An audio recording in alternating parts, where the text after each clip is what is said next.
Morning. Good morning, good morning. Onondaga County's here. What's that? That's so, yeah, there's kind of back. The last time it was too low. Let me see if I can. I think people just have to view it. I know, I think, Oh, right. I think No, I don't it's getting believe up. Can you ask them? yeah, I think there's a little bit, I don't know who then, if Lil or someone can turn down the volume, there's a bus and. Yeah, Lil, we have a lot of background noise. Lil, I don't know if you can hear us, but there's a. Okay. That Oh, got better. That got better with That you. got better. You know, everybody, Happy New Year. We're gonna get started. Welcome, welcome. Good to see you all. James is filling his coffee, James Freeman, so he's on his way. I don't know, I think I saw Wallace by the elevator, so he's coming. Alex, about how far is it from here where we're sitting to the elevator? I think it's 44 yards. 44 yards. 44 yards. Stop that, guys.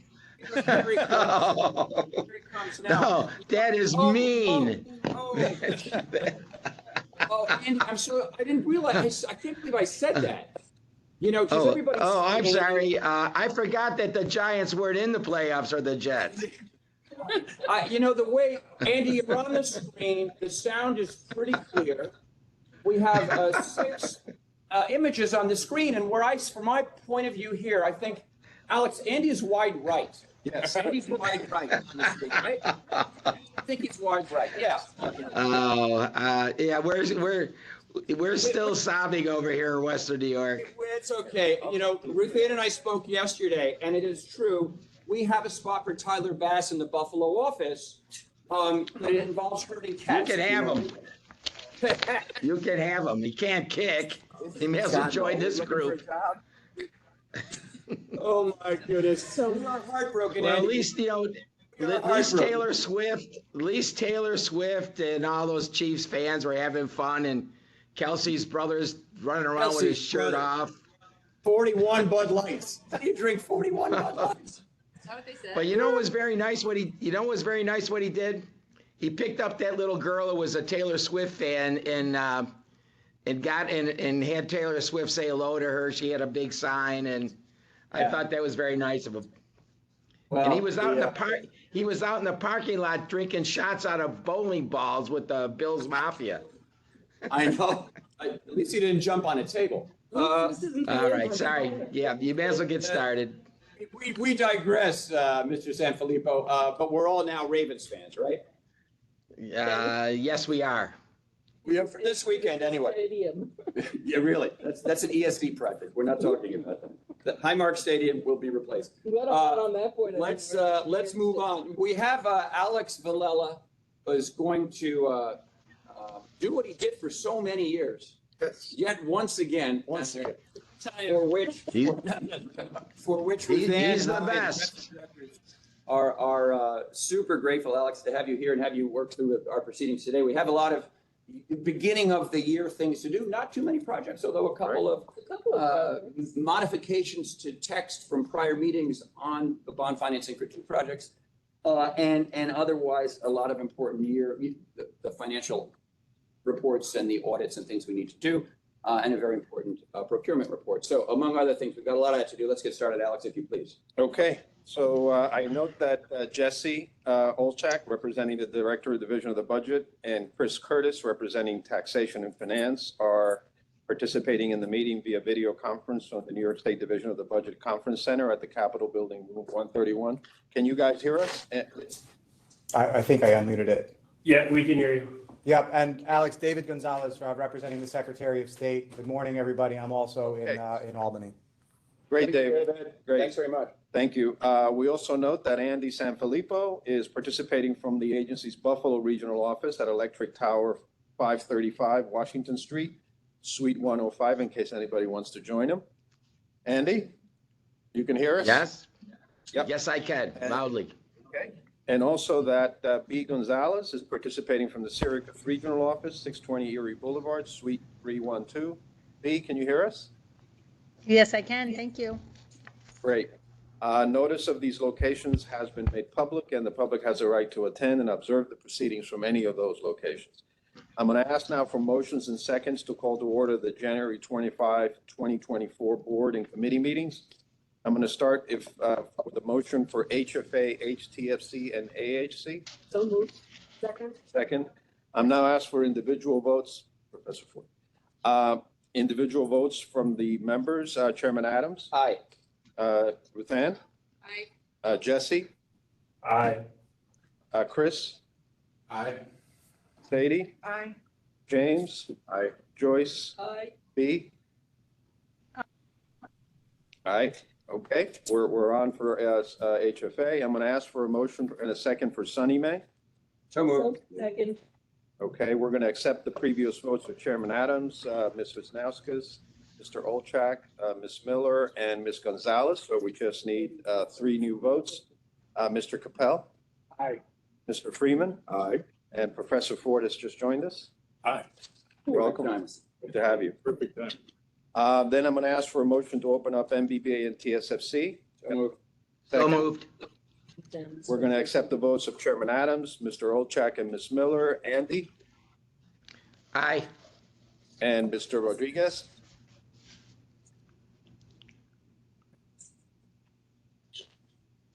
David? You did. I think, David, you're on mute. Alex, you Okay. prompting me? Yes. Yes, aye. Okay. you. Then we're going to open up the audit committees for HFA, HTFC, and AHC. We're going to accept the previous votes of Chairman Adams, Mr. Curtis, and Mr. Olchak. So that's good. Then we're also going to open up the SONYMA Audit Committee meeting, and we're going to accept Chairman Adams, Ms. Miller, and Mr. Olchak. We're going to open up the MBBA and TSFC audit committees. We're going to accept the votes of Chairman Adams, Mr. Olchak, Ms. Miller, and Mr. Sanfilippo. And we're going to open up SONYMA governance. That's Chairman Adams, Ms. Wisnauskas, Mr. Capel, and Mr. Olchak. HFA and AHC governance, there'll be a tester for this. Chairman Adams, Mr. Curtis, and Mr. Olchak. MBBA and TSFC governance, we're going to accept the votes of Chairman Adams, Mr. Olchak, and David. So we're going to use these votes as items are voted on throughout today's meetings unless board or committee members decide to vote differently or need to recuse themselves. So the meetings of the various boards and of the Audit and Governance Committee are now officially open. Thank you, Alex. Again, Happy New Year to everyone. Good to see you all. Thanks for coming and being a part of this. Let's turn things over to Ruth Ann for her monthly president's report. Thank you, Ken, and good morning, everyone. It's even though it is the 15th of January, it's still sort of the beginning of the year for us. So I would also echo the Happy New Year's, and I would thank all of you and thank all my team sitting behind me and everyone agency for a really successful 2023. As you might remember, a year ago, we were launching the Housing Compact and talking a lot about that at the board meeting. Going around the state talking about the housing crisis, setting some real sort of data-driven parameters for why we need to be focused on housing supply in order to take down the pressures on New Yorkers' housing costs. Even though we met a lot of opposition in that process through the period of the budget, we did in the summer, as you all recall, the governor used some executive orders, and I'm sort of mentioning this because I'll come back to it, for this year's budget, and we created a program last summer called the Borough Housing Community Program, which we've been running, where communities can certify to us that they are pro-housing. We based this on a similar program that NYSERDA runs that was called Climate Smart Communities, where communities can be sort of pro-climate. And we've been sort of running that, launched that in the fall and running that. And when we launched it, there was $650 million available to communities. We're still working on that. We have about 50 communities that have expressed interest and that we are working with to get certified, which is great. About more than a subset of those have actually already submitted all their information, and we're working with the governor's office on doing some announcements, but we're excited about that. We also had a very big year in our housing goals. As many of you saw the deals that the agency, we are at about 35,000 rated and preserved units towards the 100,000 unit goal, which is for right on track for where we should be. This is the second year, so we will be at 40,000 by the end of March. We're at about 35 right now, which is where we should be, as you all know, and we'll see next month. Certainly, we will have a big March and have other things coming to the board for approval that will get us to the 40,000. You'll also see in the conversation today from the audit, we had a very big year in issuing bonds as we do sort of year over year that supported all that unit production. We participated in over 50 groundbreakings and ribbon cuttings in 2023 all over the state. It was, well, luckily there's a couple of us that do it. Thankfully, it's not just me. But all those ribbon cuttings in communities alongside local elected leaders, community leaders, really seeing the impact of the work that we're doing, which is great. I'm just going to give a couple of highlights because I think these numbers are great and worth mentioning from 2023. We talk about this a little bit at the board that, because we see it incrementally month by month, we don't always sort of see it in totality, but we funded 24 land banks across the state with $26 million in grants last year. We put out $7 million to strengthen local economies, and over $3 million of that was for small and micro businesses. And today, those funds are supporting over 150 small businesses and entrepreneurs in the state. We awarded $5 million to smaller towns for Main Street projects, so improving their storefronts and their Main Street. We funded $28 million in energy funds with NYSERDA to 30 different projects across the state to get them off the grid and onto electric. We provided $6 million in emergency funding to homeowners impacted by flooding in different parts of the state. We awarded over $7 million through our small rental program, which funds very small rental units around the state, and was something sort of new that we did in the last 5 or so years. We expanded our fair housing testing program. It now covers 48 counties in the state. And lastly, our MBBA utilization rate put us in the top 5 in state agencies for the last couple of years, something we are really proud of. So just to fast forward for a second to this year's State of the State, as some of you may have seen, the governor outlined a comprehensive set of housing goals, many very focused on New York City, but it includes building 15,000 units of housing on state land, which is really great. We're really excited about that. A tax exemption for office conversions into affordable housing. Some changes to New York City's cap on their residential development limits. A proposal to existing basement apartments. And also a strengthening of the pro-housing communities program. So while when we announced it last year, you got points in a series of state funding programs, and now it is a requirement to access a certain set of state funding programs. So we are excited about that strengthening in the program. We have a big agenda today. You're going to hear a lot from the finance and team about our fiscal health. So I would just say in closing, we are headed into 2024 knowing that the crisis is still there and the urgency of our work is still there, but we are incredibly focused and have been incredibly successful in the last 12 months, and we look forward to bringing more and more projects in front of you all this year to demonstrate the same level of success. So with that, I will turn it back to you. Ruth Ann, thank you. Any questions? Well, yeah, well, thank you for that great presentation. Just a personal point, I guess. Can we ask whoever it is that has their microphone on? It's just Yeah. It's the upper right. It's a funny background. I think it's No, the lower right. The lower right. Yeah, Andy. Buffalo. Is it me? Yeah. Yes, Andy. Let's see what happens if you mute Andy. It's just a background thing. It might be your eating. Right there. I'm in this room by myself with nobody. It's the air. Let's see if that makes it. It might not. We're just trying different things because it's a ding, like a background buzzing. Oh, No I'm worries. trying to mute it.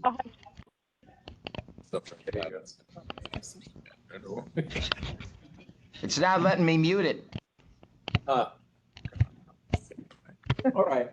We'll ask them. 1940. It's all right, Andy. We'll get Have one of the.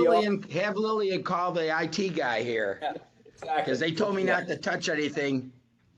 This is like a sitcom. Yeah. We'll do that, Andy. Thank you. I think we think that might be it. It's an overly sensitive microphone. How's that? In that device? It's still picking up basically the sound of your heating system in the background. It's a buzz or something. You say eating system? How's that? Is that better? No. I lowered the volume here. Is that better? Now, A little, not much, but don't worry, not your fault. We'll get us someone in there to help you fix it. Didn't mean to interrupt the presentation. Okay. We resolved before you came in. We thought it was great. What? They're worried All about right, there's feedback. I press that. It doesn't. Oh, it doesn't work. It happens. Uh-oh. Lillian waved her ball. They're getting feedback from us, and I don't know why. This is supposed to. Oh, Oh, nice. Oh, that's it. That's it. Very. They can't hear the. Now, Randy, Andy, when you want to say something, you'll have to be able to unmute. That's okay. Can you hear us? He's doing it But, now. but I don't understand why you're still getting feedback when it's on. Because it's just something wrong with the microphone and it's overly sensitive and it's picking up a background buzz that is amplifying to us. It's good now. It's good now. When you're on mute, we don't hear it. Now, don't be shy. When you need to speak, unmute yourself and we'll listen to you and the buzz. Because we can hear you. Don't talk during the meeting. Keep that guy there. All right, we're good. Yeah. All right. Yes. Put that technician's number in your speed dial. Okay. Ruth Ann, thank you. Very, very helpful report and encouraging as we start the new year. So thanks for all of that. We've got to do some things related to the minutes of our last meeting. So we're going to begin with an audit committee agenda item, which is the minutes of the audit committee meetings of HFA, AHC, SONYMA, MBBA, and TSFC, which were held on December 14th, 2023. Those minutes shall be deemed approved, absent any corrections from members or directors. So everybody okay with the minutes? Now we're going to do some audit committee action items. I note that in connection with this item and in preparation for filing under the Public Authorities Law, our staff prepared and distributed to the boards a PowerPoint presentation. That's, yep. Okay, here we go. We're even in printouts here today. Highlighting key points from the financials about to be presented, as well as a detailed programmatic summary of the past year's activities. If board members have questions or comments on the, feel free, of course, to raise them as part of this upcoming item. So it's item 2. It's a resolution recommending and approving the fiscal 2023 financial statements and the schedule of investments, the SOI, for HFA, SONYMA, MBBA, and TSFC. And Alex, who's going to present this? I think it's going Daryl? to be a group, Ted and Ted and Ernst and Young and some other great, folks. great. We have a whole team coming up. Yep. Ted and Daryl. Others. I'm going to take quick license while everyone's walking up. I'm not presenting. Last year, you'll remember that this was late on account of the BAM transition and a lot of work that was required. Can you hear me? Yes. I just want to acknowledge this year it is on time, and that required a lot of work from this team and lots of folks upstairs. So kudos to them. Daryl's not up here, but Daryl included. It was tremendous effort. Betsy, thank you. And thank you, Ted, Daryl, and team. Ted, you walk us through this? Sure. We'll kick it off with Danielle from Ernst & Young. Yeah, Okay. Good morning, everyone. So Morning. they pointed out one PowerPoint that the agency team's going to go through, but first I'll go through also another PowerPoint that was included in the materials around the audit results. I'll say that Betsy stole my sort of opening. I was going to comment on the fact that I am at, your January meeting, as is the normal cadence of presenting the audit results. So happy for that as well as I know the agencies are. So very happy to be here to present the audit results. So I'll just take a couple minutes on your agenda before the agency teams walk through the financial statements, but really here to communicate our results now that we are complete or almost complete with our financial statement audit of 4 of the agencies. So we have been in our audit process over the last few months with the agency teams for HFA, SONYMA, MBBA, and TSFC. And so happy to now be presenting audit results for those October 31st, 2023 financial statements. And so in our materials is a little reminder on the audit services and the audits of the agencies, like I just said. Also the fact that we also provide reports or opinions on those schedules of investments that I believe were included in your materials for each of the agencies. And so maybe I'll just point out our executive summary page, which was page 2 of that audit results materials. Just really, I think, a good summary there of the results. Really no issues or findings to communicate to the members of the committees. And so really happy to be reporting that, which, I will say is consistent with prior years that, we have not had findings or issues that we have been communicating at these points. Just very happy to be back on the regular sort of timetable of completing the audits for each of the agencies. And so if you recall, I think I was here at your September meeting to present audit plans for each of these audits. So what I will say is that really, we are now substantially complete with our audit procedures. Our procedures that we've now executed, finishing up, are very consistent with the procedures that we planned to do and that were presented at that meeting back in September. And so very happy that, we have not had to deviate from those plans that we initially executed and planned for.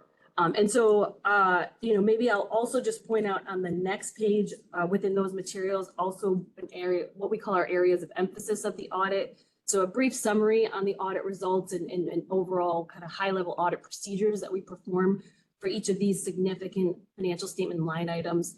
Really the big areas of all 4 agency audits have to do with cash, investments, mortgage receivables, bonds payable, right? So all those are all, the big balances and operations of each of those entities.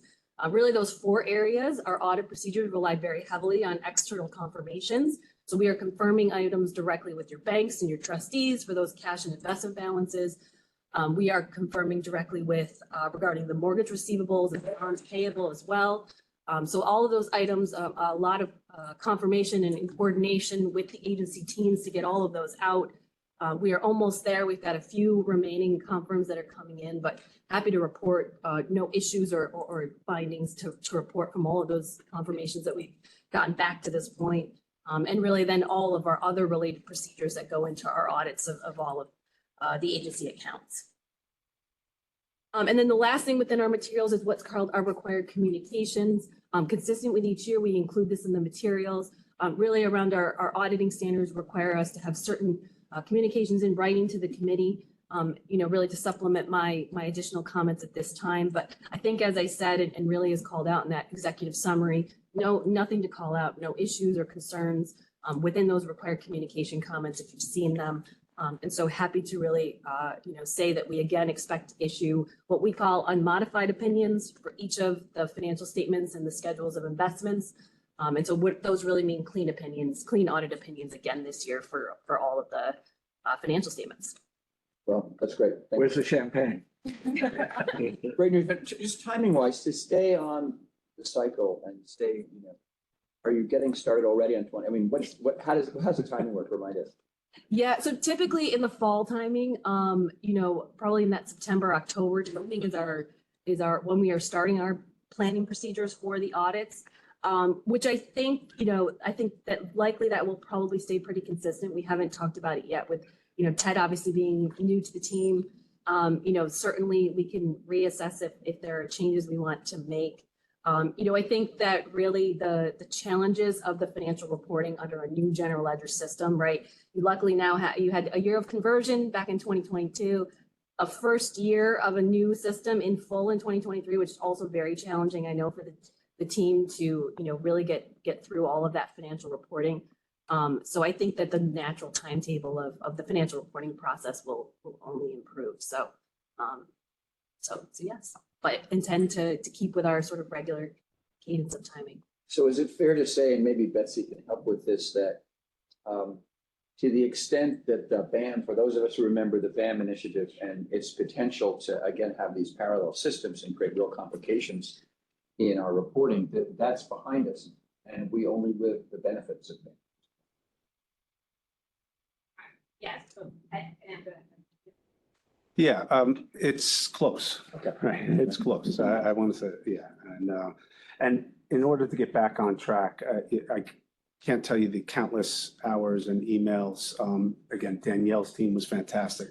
Sonia and her team were here till midnight at some time, during that time frame. It was not easy. Daryl and his team, it wasn't an easy thing, but we think we are getting back on track. Congratulations. The answer to the parallel system, yes. Yes, right, correct. Whether BAM is the, sunshine and rainbows. There's still some manual processes. Right, okay. Yeah. Right. Good. Yes, just question, this is my first I'm going through a full year process. And so you said there are no items, I forgot the exact term that you used, but no significant items of concern or something, Mhm. right?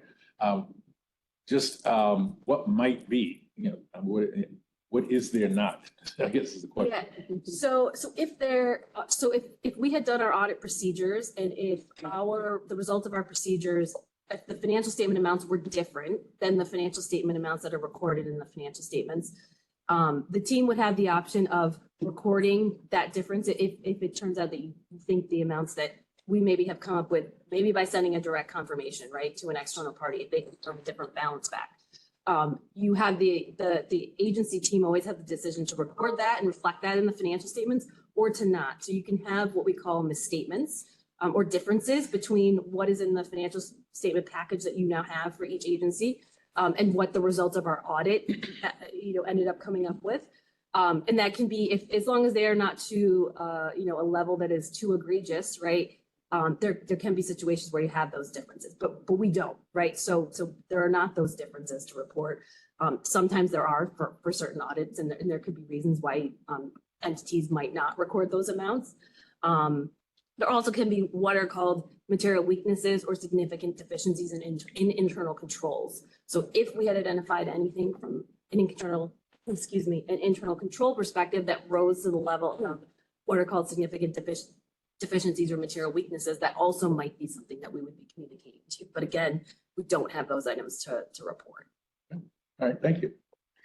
Does in the management section, I mean, obviously, I think the ability to have the technology system to aid in our reporting, I mean, do you guys comment back on our systems transition as a de-risking exercise, or are you guys going to comment back on the BAM project and the technology? We obviously have switched over. I mean, it is impacted last year, but we're back on track this year. So I was curious, do you guys comment on the tech system as part of your audit? We don't comment on sort of the operational aspect of the tech system. And then we have the option within our audit procedures to design the audit procedures. We can place reliance and actually test underlying controls of your systems, or we cannot, right? So there are kind of two approaches you can take. We don't test the underlying, so the sort of programmatic background of the system as part of our audit procedures. So it won't, those kinds of findings or comments wouldn't be part of our conclusion. But if there were a material finding in the financial portion of the audit, and it basically tied back to a flaw in the system, then you flag procedural problem, right? Yep. So I always think of it as about, number one, do the numbers align, right? Is there just, and then number two, in as much as the systems produce those numbers, hopefully for that 100% alignment, are there any weaknesses in the controls in the systems, right? Yep. So it's really good to see that, it's the third, what is it, the fourth bullet, no material correct, et cetera. So any other questions for Danielle or the team? Great, thank you. Ted, anything else? I think they're going to do a presentation. Yes. Walk us through the financial statement? Yes, yeah. So Sonia's going to take us through the financial statement takeaways for the next 3 pages, which start on page 3. Page 3. Thank you. Thanks, Amy. So HFA, just a few points to highlight. Net position increased by approximately $123 million. HFA's net position increases or decreases based on changes in net revenues. Total outstanding bonds, $18 billion.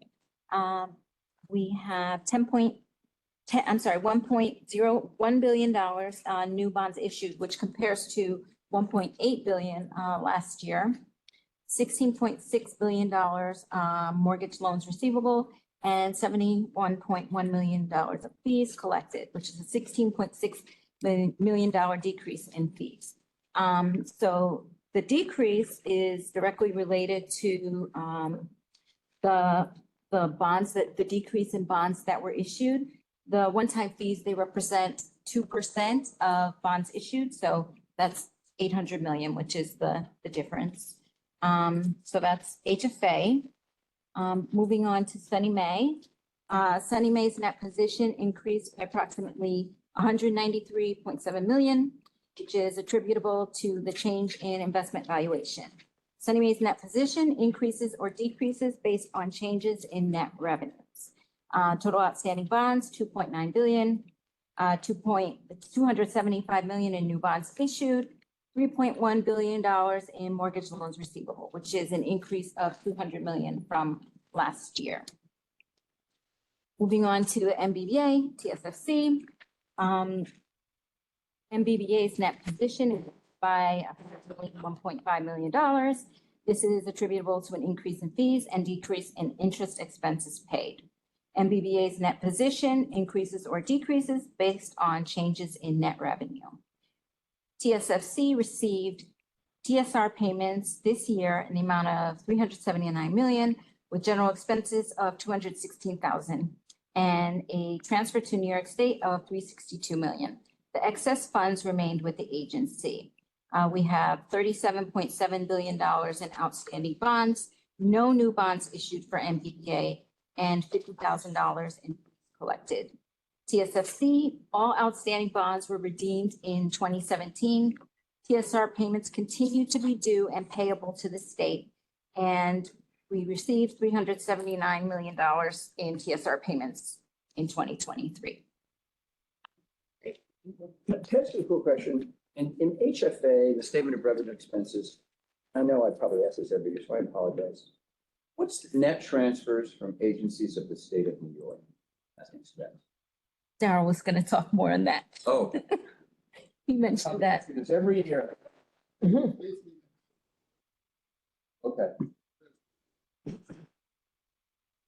That's $500 million, right? It's a lot of money. Yeah. I'm sort of thinking like without that, our position would be absolutely, totally different. But I guess we get that. And in some years, right, that number goes up and down based on just timing of payments coming in and out. But it's discretionary. That's really in the budget process. So it's an allocation through the division of budget. Yeah, it's state capital. Right. Yep. Okay. Right. Because I mean, a statement we say from other state aid, the net from other state, and that's super helpful. Thank you. Thank you, Beth. I don't know if it's a concern or what, but like, when I look on the HFA side, it's about a 20% decrease in fees, and I don't know if that's coming from the 80/20s paying off or continued drop there, and whether that's like a risk to the agency of continued drop in fees. And the other thing is, we have $1.5 billion more bonds than mortgage receivables. So does that mean that we are like at it, like basically there's a huge risk of us not being able to pay debt service if we don't have assets to match our liabilities? To answer your first question about the fees, the decrease is due to 16.6 billion. It's due to the outstanding bonds. We issued $8 billion less in outstanding bonds. Okay. 800 million. Got it. So that's just this year's kind of fees. Got it. Origination. Okay, got it. Okay. And there's a 20% buffer. But James, what about your second question? Yeah, I don't know about that one. What was it? The second question is that we have 18.1 billion in bonds outstanding, but only 16.6 of mortgages receivable, which leaves us short quite a bit, 1.5 billion in assets to back our bonds. Yeah. I think Dow should have a seat. Yeah, I said that. There's a seat for you.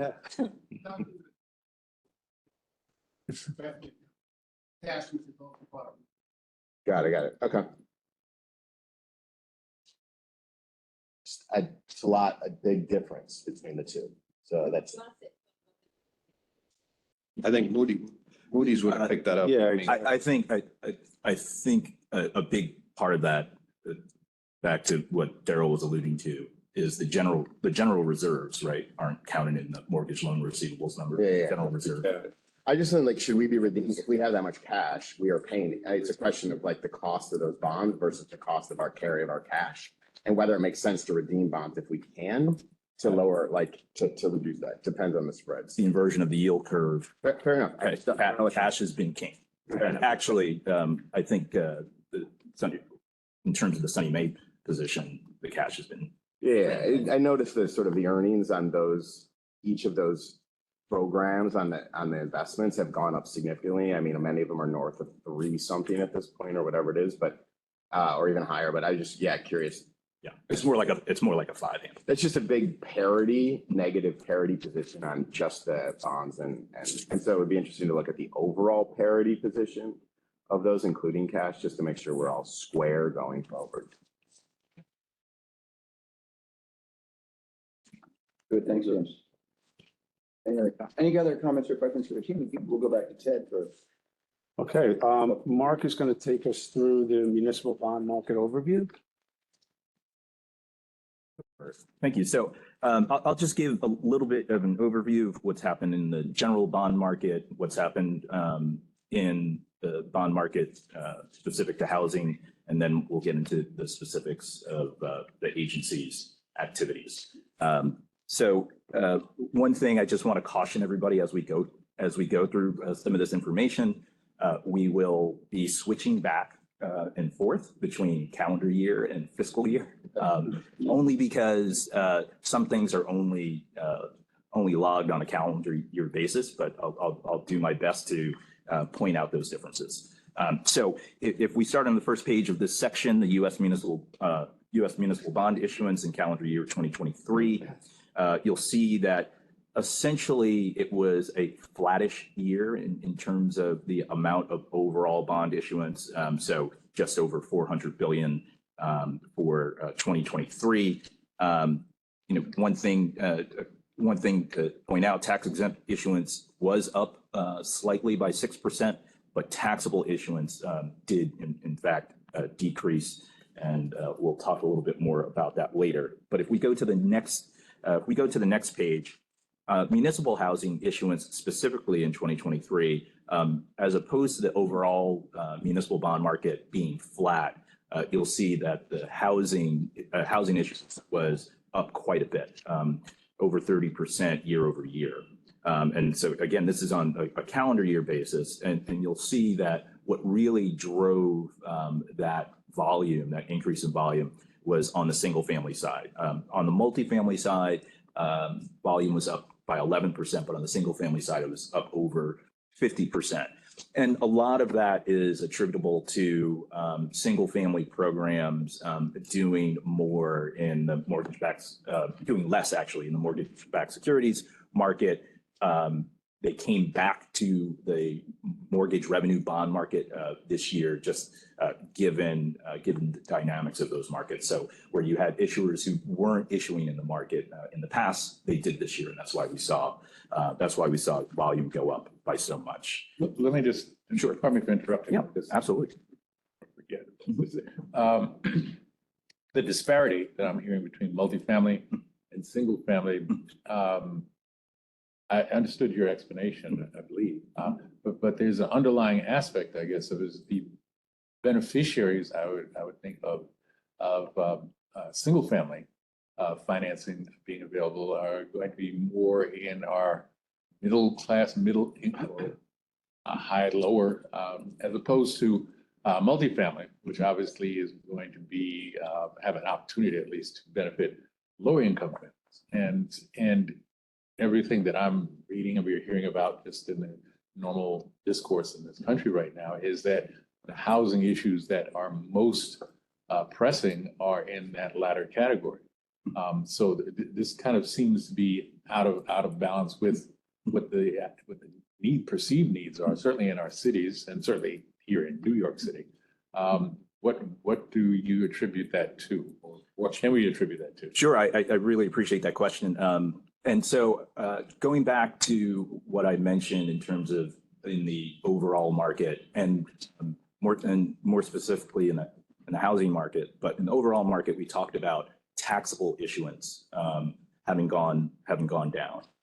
But in the housing market, taxable issuance went up quite a bit. So that single family bond volume that we saw go up, most of that was for taxable bonds. And so to your point, in terms of multifamily really benefiting those in the lower echelon of the income spectrum, a lot of those bonds are issued on a tax exempt basis. They have the support of low income housing tax credits and the like. And so those are going to be issued as tax exempt. So the single family issuance bump that we're seeing, it's really taxable bonds, and it's supportive of purchasing loans, not just for low income, but for the band that you're talking about. And that's why it's done on a taxable basis, because it's not getting the same sort of support that the multifamily issuance is getting.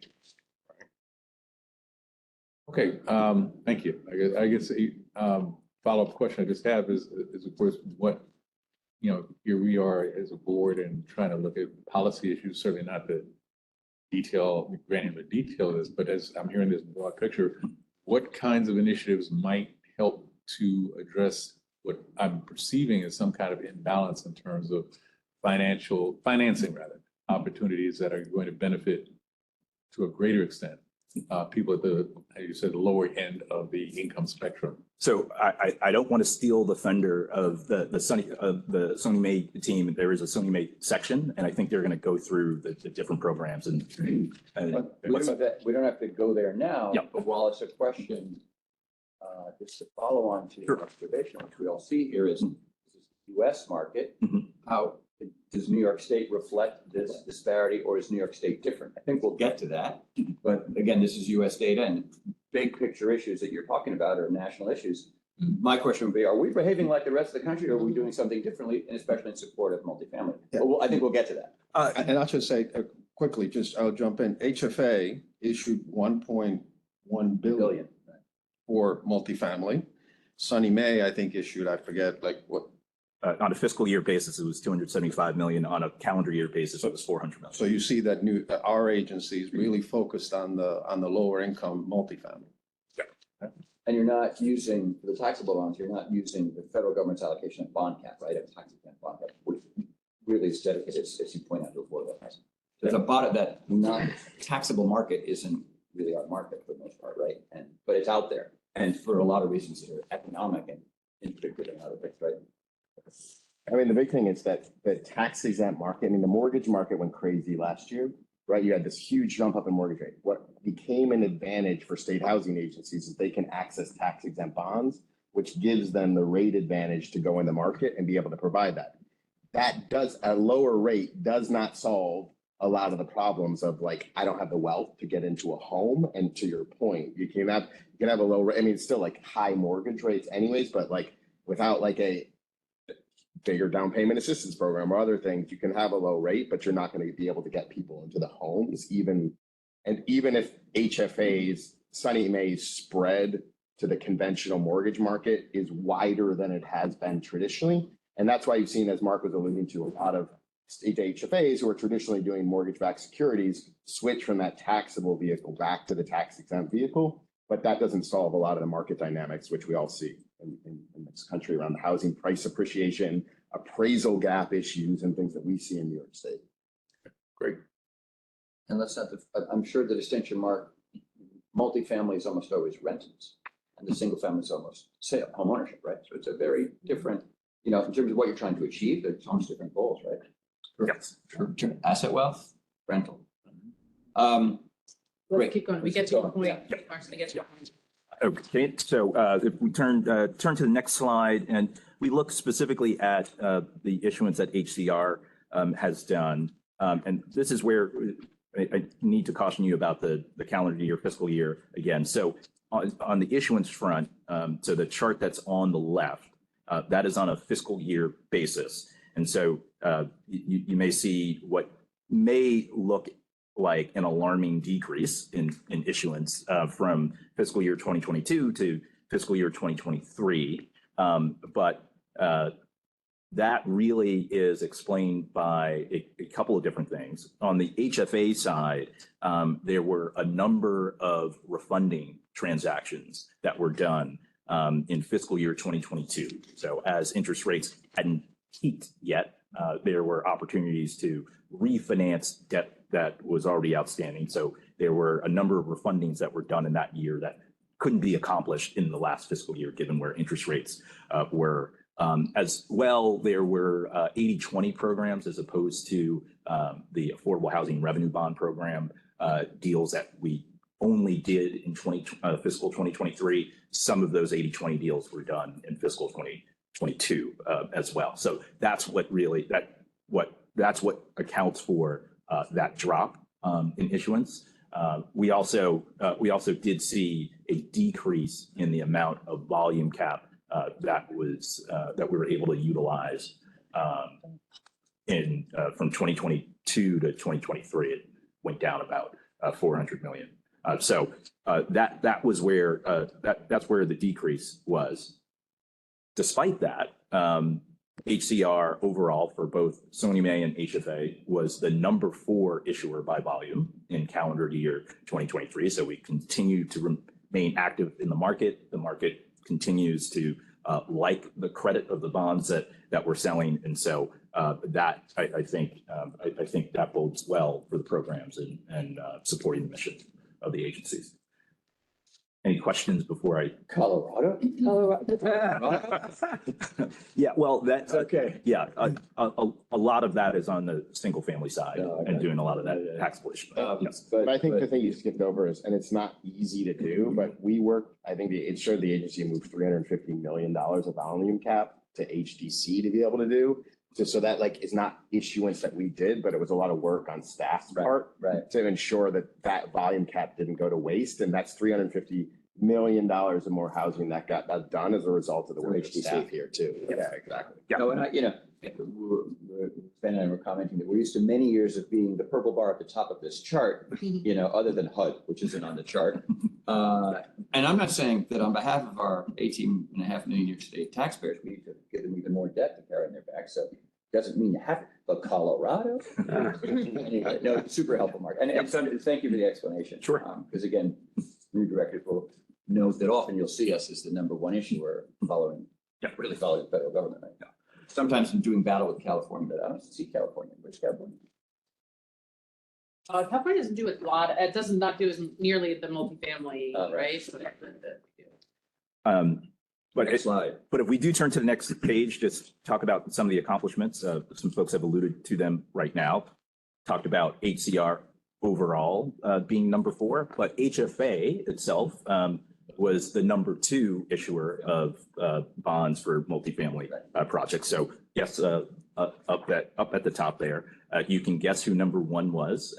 So also here you'll see doing $350 million of recycling, as Director McIntyre just alluded to. And so that a lot of that was through the partnership program that we have with HTFC, and so that allowed them to issue even we more. should be fair, we do this as a state, right? City and state. Exactly. It's all in the name of the mission. So just a couple other highlights on the HFA side. The main bond program that we use there, the Affordable Housing Revenue Bond indenture, we maintained a double A2 rating from Moody's, which is a very high rating category, which allows us to access the market well and at a very favorable cost. And also just want to point out, we continue to issue our bonds as labeled sustainability bonds. So on the HFA side, when you have a sustainability bond label, that means what you are funding, it's both green and social. And so the standards by which constructions and rehabs are done meet those green standards. And of course, adding affordable units to the state certainly speaks to the social aspect. On the SONYMA side, the rating of the main indenture that we use there, AA1, so a slightly higher rating category. So that is good, and it keeps our market access and costs in check. We saw very low delinquency rates, which is good. We have preserved volume cap by doing replacement refunding. So as prepayments come in, we can use those prepayments and use that capacity to issue more tax exempt debt. So that is all running well. And on the SONYMA side, since we are only purchasing mortgages and we're not actually building anything, there's nothing green that we can do, but certainly the universe of folks who loans we are purchasing, there's a high social aspect there. So we continue to issue our bonds with a social label there. So that is what we saw for our bond programs. I'm happy to pause for a second before we go to the next section on liquidity and swaps, everybody's favorite. Okay. So on the liquidity and swap side, on the HFA side, we have about just under 170 million of variable rate bonds outstanding. All of our variable rate bonds have to be supported by a bank who stands at the ready if those variable rate bonds the interest rates on them reset every week. And if a holder does not want a bond a particular week, we have a bank that stands behind that to take those bonds in. And so you'll see that we have 3 liquidity providers as shown here on the HFA side. So we have diversification of that liquidity provider risk. On the swap side, although we have just less than 170 million of variable rate bonds, we manage the interest rate risk on those bonds by having entered into swaps. And so we have 140 million of swaps outstanding and 2 counterparties with whom we face, although not here, that portfolio, the mark to market on those swaps, they're currently in the money to the agency. So the risks are limited on that front. Moving to the SONYMA side, a little bit of a bigger variable rate portfolio, just under 470 million of variable rate bonds. You see we have a variety of liquidity providers for that program. And then on the swap side, just under 423 million of swaps to hedge out that variable rate risk. And we have 3 counterparties there. So we have a very decent diversification of our counterparties for our variable rate debt. And that portfolio is in good shape. So I can pause before finishing up and going over the HFA annual overview. Okay. So if we move on to, I have it marked as page 15, but the first page of the Housing Finance Agency annual overview. So here we just wanted to give a little bit of an update of the different projects that have been funded through our bond program last fiscal year. So just a couple of notes here. I think that the projects really represent a variety of different things. I think one, they represent a diversity of projects across the state from, we were talking about the unfortunate performance of Buffalo earlier, all the way to Long Island. So really undertaking these projects throughout the state. Also, there's a variety of programs that the agency runs using tax credits with subsidy loans, of course, with the bonds. So there's a variety of different funding and financing sources that all of these represent. And then, of course, a variety of different populations, including public housing, senior housing, supportive housing, and a lot of different building types. We're doing new construction, adaptive reuse, and preservation of affordable units. So the program is vast and it's running well. We did over $1 billion in bonds last fiscal year. 120 million of that was refundings.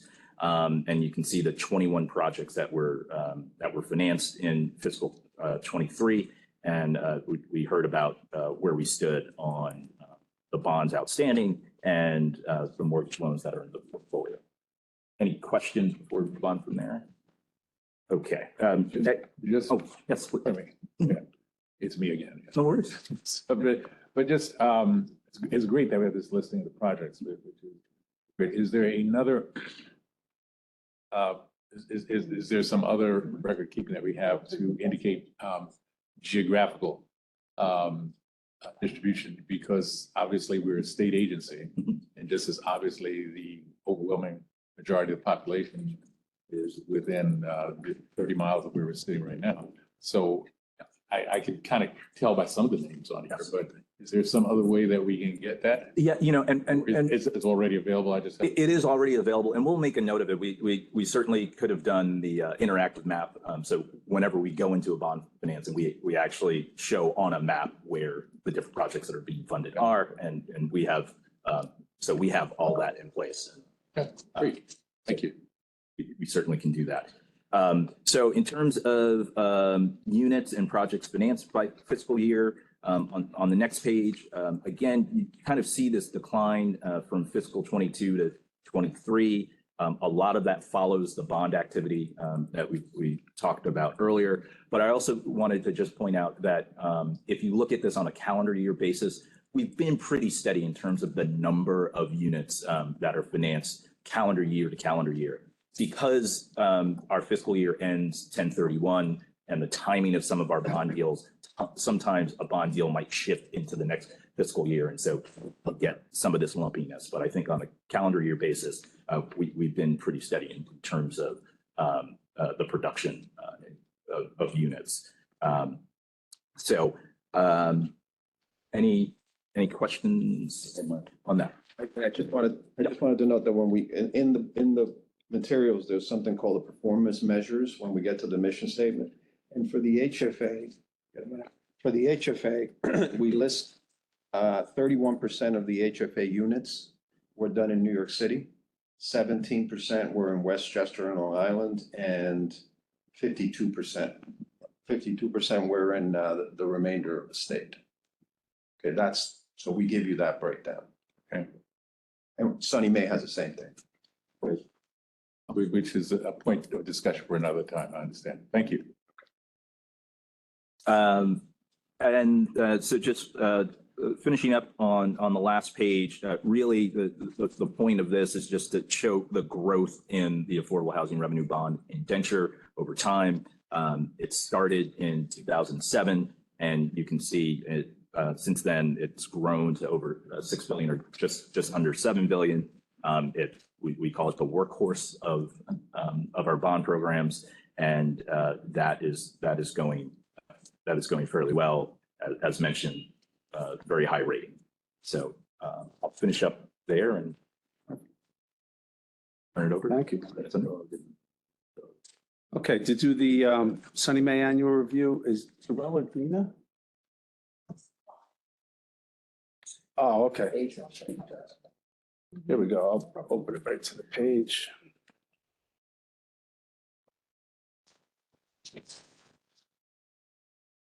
Hi.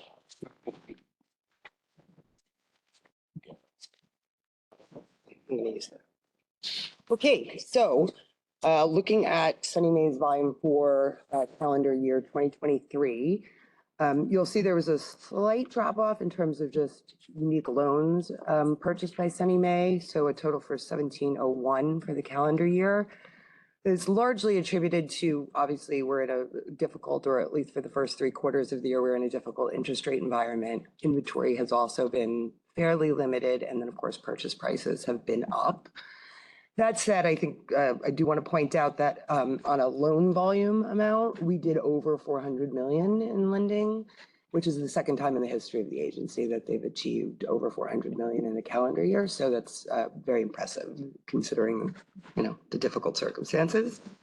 You can see the breakdown for some of our special programs. There were 34 loans made to Habitat affiliates. Those are first-time home buyers who do the sweat equity work with Habitat affiliates across the state. And then 393 were for our, what we call our LIRP program, our low interest rate program, which is for folks above 80%, typically capped at around 120% of AMI. But the vast majority were the 1274 for folks below 80% of area median income. We had 65% of all of our borrowers take advantage of our down payment assistance program. You'll remember this is a forgivable second. If the homeowner remains in the home for a period of 10 years, it's fully forgiven. And it goes right now up to 3% of purchase price with a cap of 15,000. Then we do have a special program that I'll talk about that's a little deeper in a second. On a performance basis, we are actually doing great and have been even through COVID. So 97.5 of our borrowers are current, which is even a little better than the state average for all lenders. Any questions there? So the priorities for both last year and also prospectively this year, obviously targeting lower income homeowners has always been a priority. Again, the majority of our loans go to people who are earning less than 80% of the AMI.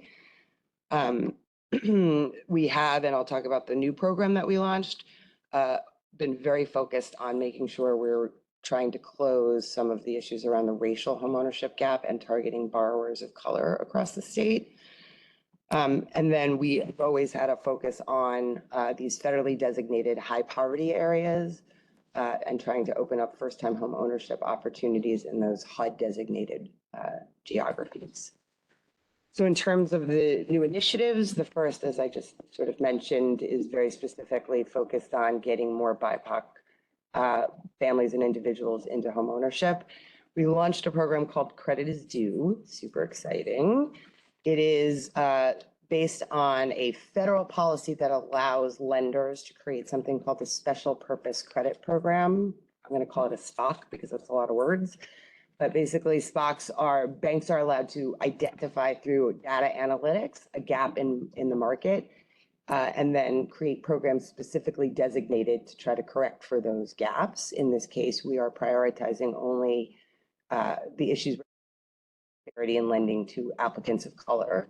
And so any of our lenders are now eligible to put forward their proposal for a SPOC. If it's targeting BIPOC homeowners, we are offering a number of incentives to those lenders who participate. So the first is an increased down payment assistance that goes up to $30,000. In this instance, we will not increase the interest rate on the first mortgage, which we normally do in our DPAL, but here it's a full $30,000, also forgivable if the homeowner remains in the home for 10 years, and no interest rate bump on their first. If that still is not sufficient to qualify from an affordability standpoint, we will also buy down interest rate up to 200 basis points of whatever our going rate is. And then the last is there's an incentive to the originators in which we've increased their origination fee by 50 basis points in order to entice them to do more of this. Very excited. We only launched this in September, and we have been trying to get more of our lenders to onboard. As of now, we have about 6 participating lenders in this program. Hope to increase that as like over the next year. 6, would that include our big banks here in New York City? Nope. Damn, that's pretty bad. Well, let me be a little more nuanced in my answer. I don't. No, I know what you're saying. It's bothering me too. Some of the bigger lenders have been stepping away from like working with HFA. So for instance, Wells Fargo has closed up its work with bond issuers with the exception of New Jersey. And so they're not really a Sunny Mae lender at all anymore. Citibank is, but we've been having trouble getting them just to comply with like and join or use our Sunny Mae Express system. And so they've still been trying to send us paper applications. So a lot of our work over time has really shifted to either the smaller mortgage companies or CDFIs, right? Community Development Financial Institutions and credit unions. And while I would like to see more of the big, let's call them the big 5 banks, be working more closely with Sunny Mae, I think we are more ideologically aligned with some of the smaller lenders who have been joining us. So it's helping us advance some of these targeted programs. Is M&T still a big fan? They are, and they have not yet, although we have had umpteen conversations with them about joining Credit is Due. I think they'll get there. They're just a little slower. I do want to say the bigger the bank, the harder it is to do something creative. So I think M&T is sort of just on that threshold, but I think they'll join us soon, I hope. And could I ask for a listing of those fixed banks? You sure can. I think I have them somewhere here. No, just send it to me. Sure, well, happy to, and happy to take any leads if you can think of other lenders that we should be targeting. We are doing a lot of work to onboard lenders who care. The ones I have in mind make a lot of money here in New York City. Say? The ones that I have in mind. Oh, yeah. Like, the ones that Andy, were you going to say something? Yeah, he just breathing. Yeah, it's Andy. B would like to say something. Oh, B, I beg your pardon. I thought I saw Andy's hand go up. B, good morning. So this is our really. Can you hear me? Yes. Please. So this is all interesting to me, but my question has to do with how you're connecting to the new policies coming out of communities. For example, in Syracuse, they've just done Rezone Syracuse, which built in equitable housing into any of its major housing projects coming through, right? And so how is the agency aligning with communities like Syracuse? To the point made earlier, high poverty rates, high segregation as a result of historic redlining. How are you connecting with our new rezone policy to reverse these trends, if at all, yet? Yeah, I mean, I think there's a couple answers to that. Some of it is just the work that Sunny Mae does, and really Darrell should take the credit for this in terms of making sure all of our partners on the development side, particularly where new units for homeownership are coming online, that we're also connecting that sort of in a linkage to what's available for takeout mortgages for individuals. I could get you a list, what has our volume been in central New York and in Syracuse in particular? We do a ton of work in Syracuse with a group called Home Headquarters, who is an originating lender now for SONYMA and is also aligned on both our credit is due and some of our other special programs. So that's one way. I think the reality is, right, some of our lenders are very geographically limited. So, right, M&T does much of its lending in Western New York and in the downstate market in New York City and Long Island. So we are thoughtfully trying to make sure that particularly in rural areas and also in high poverty concentrated areas, that we are onboarding lenders who are active. A good example is First Priority, who's become a big lender of ours and is mostly focused in the sort of urban centers upstate. Yeah, no, and it's just that there's so much energy here right now in this region around the Micron project, right? That I would want to make sure that there's alignment there, and awareness and just collaboration, connecting as many dots as possible across agencies, corporations, et cetera. And you're right, Kerry Quaglia at Home Headquarters is a local hero for the work that his agency does. He's the guy.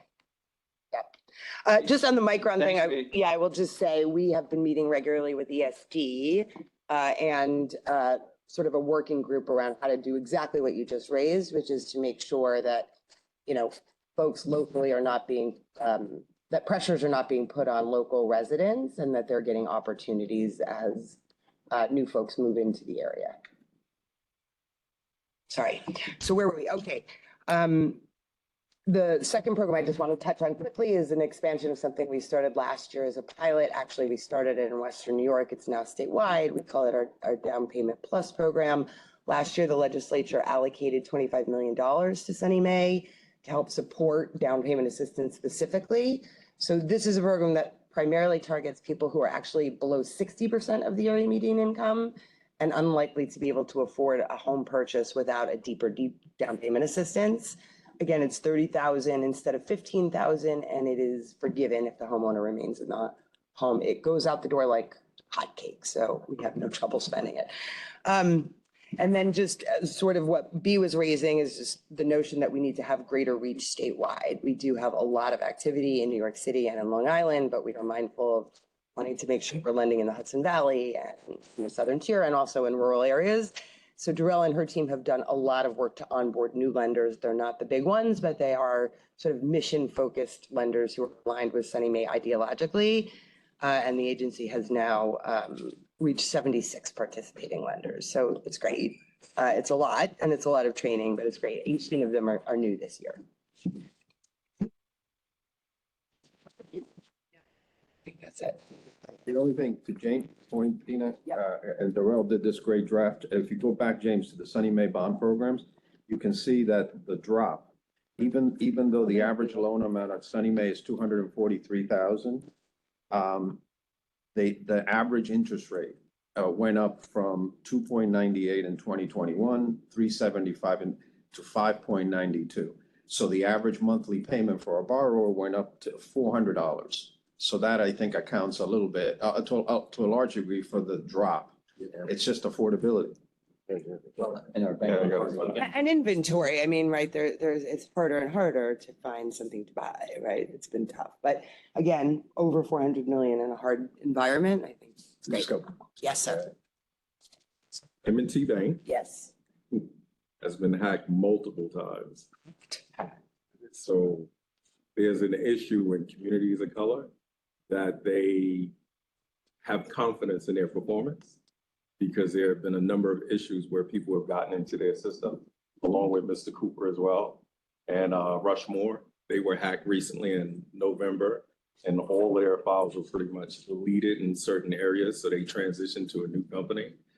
Are you dealing with like Navy Federal Credit Union and Bank of America? Since you're here, I don't know Navy. Bank of America was a participating lender, but I don't think they've been. I'm going to let Darrell tell you the answer. Morning, everyone. So we've done outreach to Navy Federal. They are not one of our participating lenders. And with regard to their systems, we do require that our participating lenders notify us of breaches, and our information is all on our system, which is SONYMA Express, where they submit their loans to us. That is separate from their checking account and sort of banking data, right? So there is no guarantee, but we do keep our borrowers' information somewhat separate from the traditional sort of banking and checking information. And Cooper and Rushmore are not participating. They are not. Right. They are not. Nor have we invited them to be. Well, they got a lawsuit, $750 million, so that would be a problem for them right now. The other thing was, in the buy down of the interest rate. Yeah. Is there consideration being taken in part that there's a 20% increase in the local tax basis that's being applied? So if you have a mortgage where you're only paying $1,500, you used to be paying like $800-900 a month for local taxes. Now you're paying like $12,000 a year plus for local taxes. Is there any consideration in that buy down on one side, but the increase of 20 to 30% on the opposite? So it's an excellent question. It's my understanding that the increase in the taxes is based on the purchase price of the home, not the interest rate of the loan. But to your point, right, with the taxes being what they are, the affordability analysis is extremely tight. And so the 200 basis points write down would flip somebody potentially from like a no to a yes on getting a mortgage, because the taxes are so high, right? We need to bring the monthly payment down. And the comps are killing people also now, because I know in the area that I live, you used to be able to buy a house for 150,000 20 years ago, and you get an acre. Now that same house for a third of the land is 900,000. We're aware, yeah. Yeah, so somebody else will probably talk about it, but you know, the new production that we're doing on the home ownership front, which happens on the HTFC side, but is also very much meant to address this. Like, we need to start building starter homes, and we have new programs that are allowing us to do that so that folks can still buy a home for less than $400,000. Okay. Thank you. Thank you. Thanks, James, for the question. Okay, the last annual review is the Mortgage Insurance Fund. Mike? Mike is here? Yeah, there he is.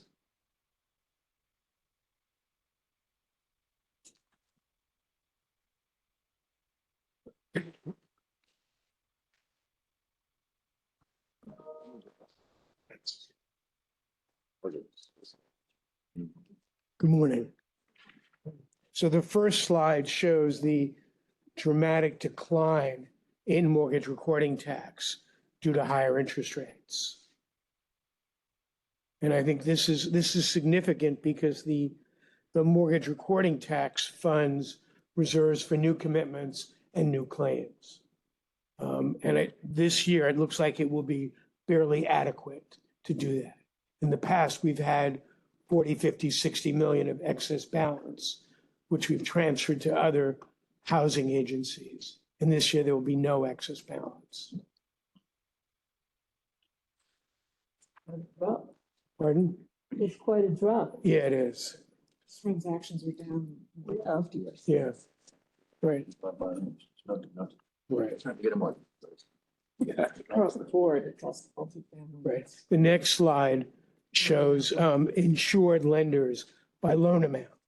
And it's clear that HFA is by far our largest insured lender. I mean, what's interesting is that HDC, which had pretty much disappeared for the past several years, is back. And it's really back, with a vengeance. What do you attribute that to? Partially to risk sharing with REMIC. REMIC is a wholly owned subsidiary. REMIC is now active? Yes, but it's too small to insure these $100 million HDC loans. So we're risk sharing with REMIC. And we've done some big HDC loans, like the former JFK Hilton, which is supportive housing, will be supportive housing. And the next slide, it shows units rather than loan amount units. And for the 5-year period, we insured 38 HFA mortgage loans. For this fiscal year, we insured 19 HFA loans out of a total universe of 21 HFA loans, with a total loan amount of 281 million and 3,453 units. So we did all but 2 HFA loans and all but 500 units.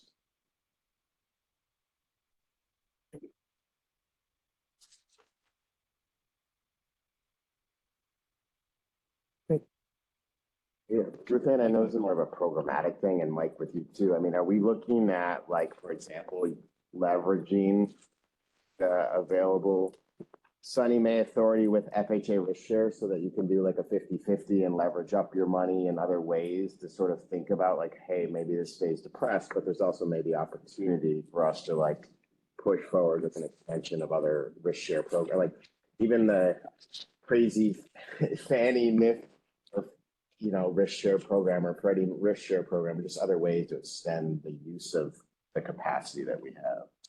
We have a bunch of public housing Yeah. deals that we're gonna do this year, so we're targeting those to do some HUD risk share, and they're like on the second half of the year, so we're sort of setting ourselves up to potentially diversify those deals. And that's, I mean, that will ultimately, I mean, it's great too for like, if you think about the affordable housing resolution, it will diversify the credit risk profile of that as well. So anyways, now it's an interesting challenge.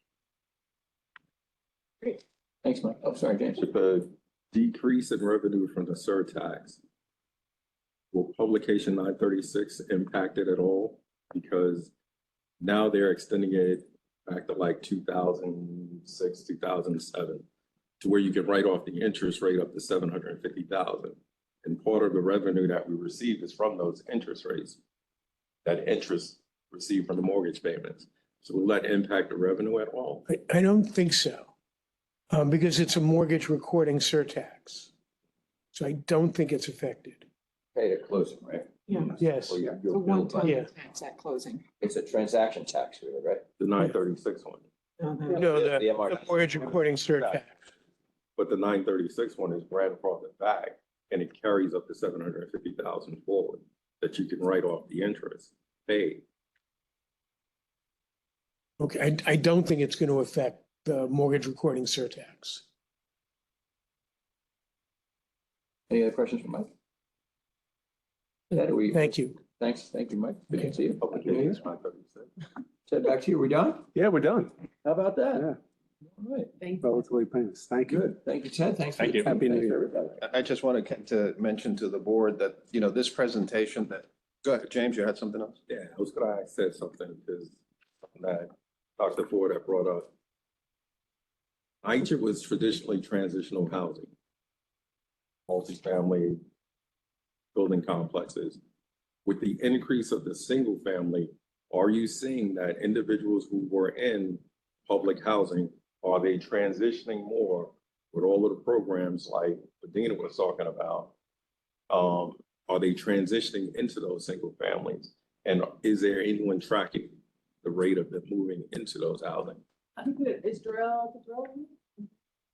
Thank you, Darrell. Oh, yeah. I don't know that in the SONYMA program, we would know where somebody who's buying a home moved from. I don't think that's information. Not sure that's asked for, so I don't think it's a. The Section 8 mobility program, where some people take their voucher and then become, so we can get data on the uptick in that program, but a lot of people don't like it because your voucher burns off after a certain period of time.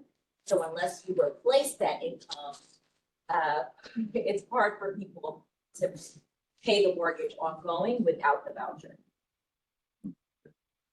It's a risk, and a lot of people would rather keep their voucher than become homeowners. Some people are interested in the program, but we don't see as much interest with our Section 8, within our Section 8 program, but we can get more information. Right, and that Section 8 program is backdated like 2 years anyway, so that those numbers would be skewed, but the interest would be just like the NYCHA program, like seeing whether or not people are actually moving into stable homes, stable incomes, supporting their communities. So if we're doing the investment in the community banks and we're doing the investments through those banks in the communities, we should be able to track how much funding is actually going in to be able to support those differences. Yeah, I don't disagree. I just think we don't necessarily track where our homeowner, people who are getting Fannie mortgages, where they would be moving from, but we can ask Roland to come back if there's Yeah, I jotted it down and I'll talk to you. Thank you very much. Thank you, Ted. Thanks, everybody. And I just wanted to mention that the presentation that the board has gotten today, no, go ahead, Ted. And gets now every year, this started like about 10, 15 years ago, when the then chair wanted to make sure that the board, in addition to just approving the financials, got a sense of what the agency had done for the year in sort of a thorough presentation.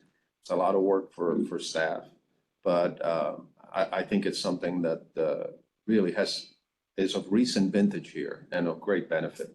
Very helpful. As a result, yeah. Thank you.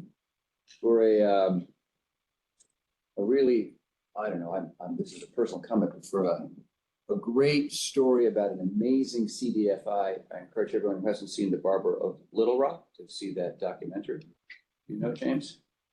Check it out. What's his name? Washington?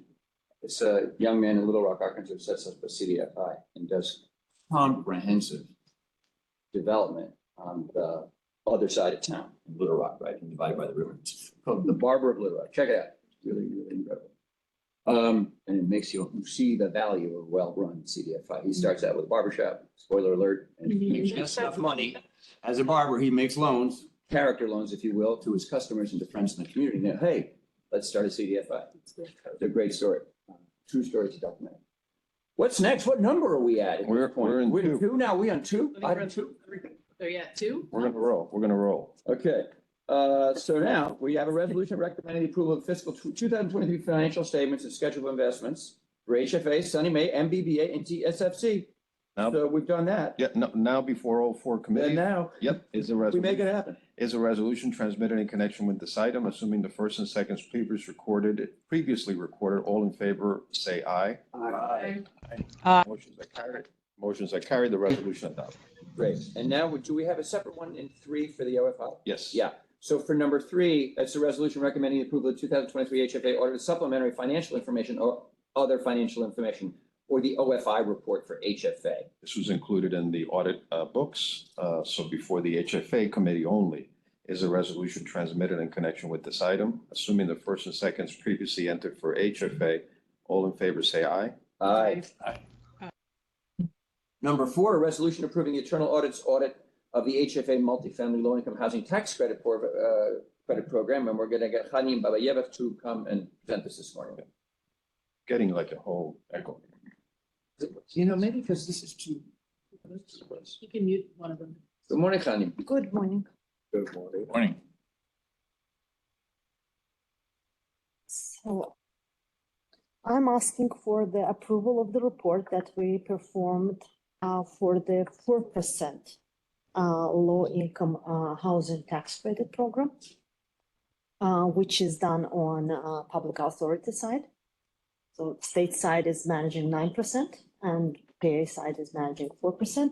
So this program is basically provides and encouraging individuals and institutional investors to invest in development, acquisition, and rehabilitation of affordable rental housing.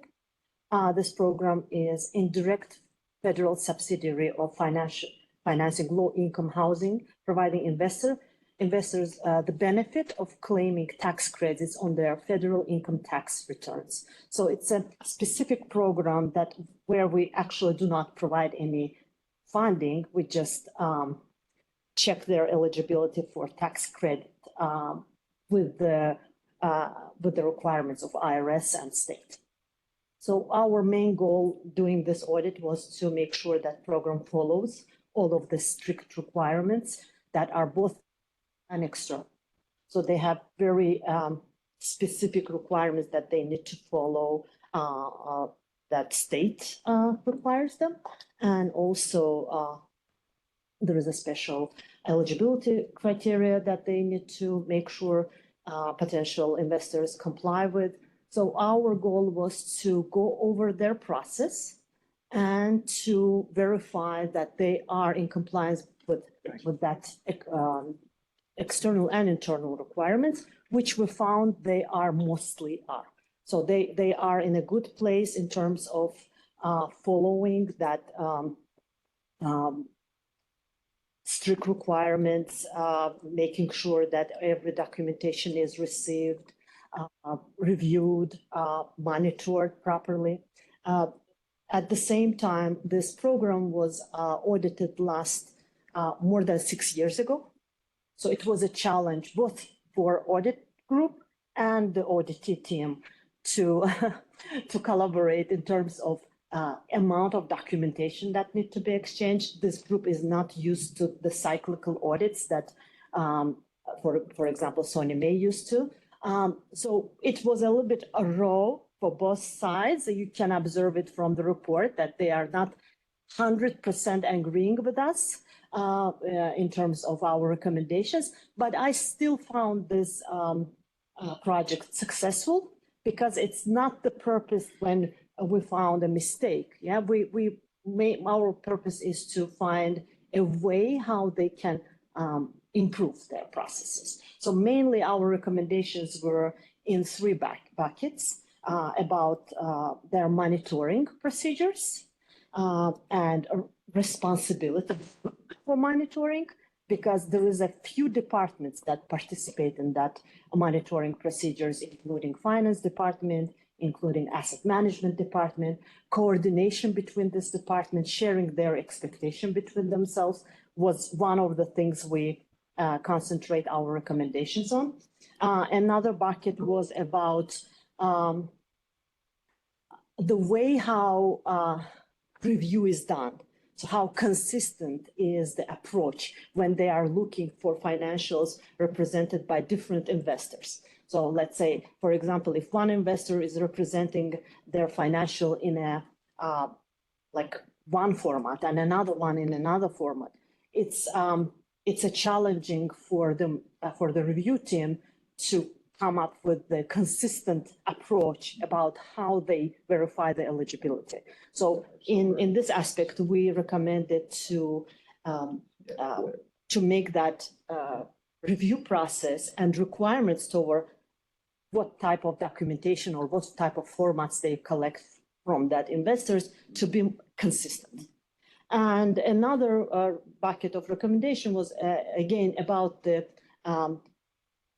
collaboration with the departments that, for example, provide these teams with the periodic financial reports, performance reports, the way how projects are marked in that report. So it should match the number of projects in your report should match number of your project in the system.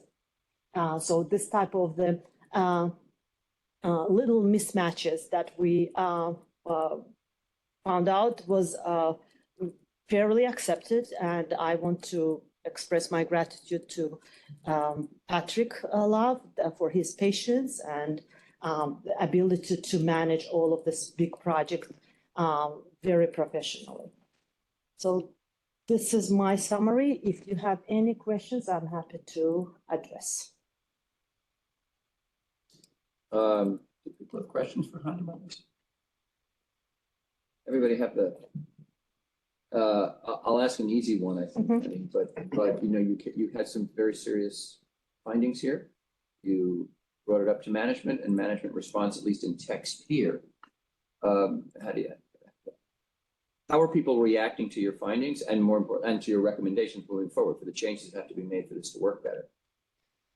Usually we smooth that with the sharing the draft report with them first. Right. So we received their first absolute, sincere and direct feedback by ourselves. So when there is a good grounds for us to adjust our finding or recommendation, we do that. So we absolutely understand that it is a mutual product. The audit report is not just audits. product. It's also management involvement. And they provided us with their initial feedback. We took into consideration and changed the part of the report that we agree we need to change. And we respectfully save the parts where we agree to disagree. Ruth Ann, can you or Betsy or somebody comment? I don't know who oversees the unit, but these are important findings that Honey and her team discovered, and clearly, well, you may disagree, but you've made a set of recommendations to cure some of these issues. What's going on? Also, I realize as a board, we're meeting in January. This may be a little dated, like you may be on top of all this already, but what can you tell us? Well, sort of as Haneem said, she has a very good relationship with the program. So I think it isn't like an aha type of relationship. It's really sort of, we're going to take a look and we're going to make some recommendations and they give some feedback together to changes. So we don't have, I would say you have a ton of pushback from folks. No, they were very Making the supportive. changes Yeah. you recommend. Yeah. When you have an experience like this as our internal auditor, thank you for obviously, this is the way it's supposed to work. You bring it to the attention of the committee, the board in this case. Do you put something in place where under your normal internal audit cycle, you might not look at this unit for 2 or 3 years, or something, right? So what do you do when there's a level, of a problem that you find to do something in your cycle so that you go back and do a review in 6 months, or how do you check up? We see you next time. You'll be off doing another audit on another unit. So you have a small group, and there's a very big set of agencies. So how do you stay on, when there's a clean audit, fine, you move on. But when you have findings, how do you stay on top of it to make sure the corrections are made? Despite the fact you've got all these other things to do. Yeah, so one of the regular cyclical audits that we perform is the annual follow-up. So we go back to the previous year audits and we check the implementation of the recommendations. We can do it even earlier than a year. Yeah. For example, one time you requested 6 months follow-up, so we did 6 months follow-up. But regularly, it's within 1 year follow-up.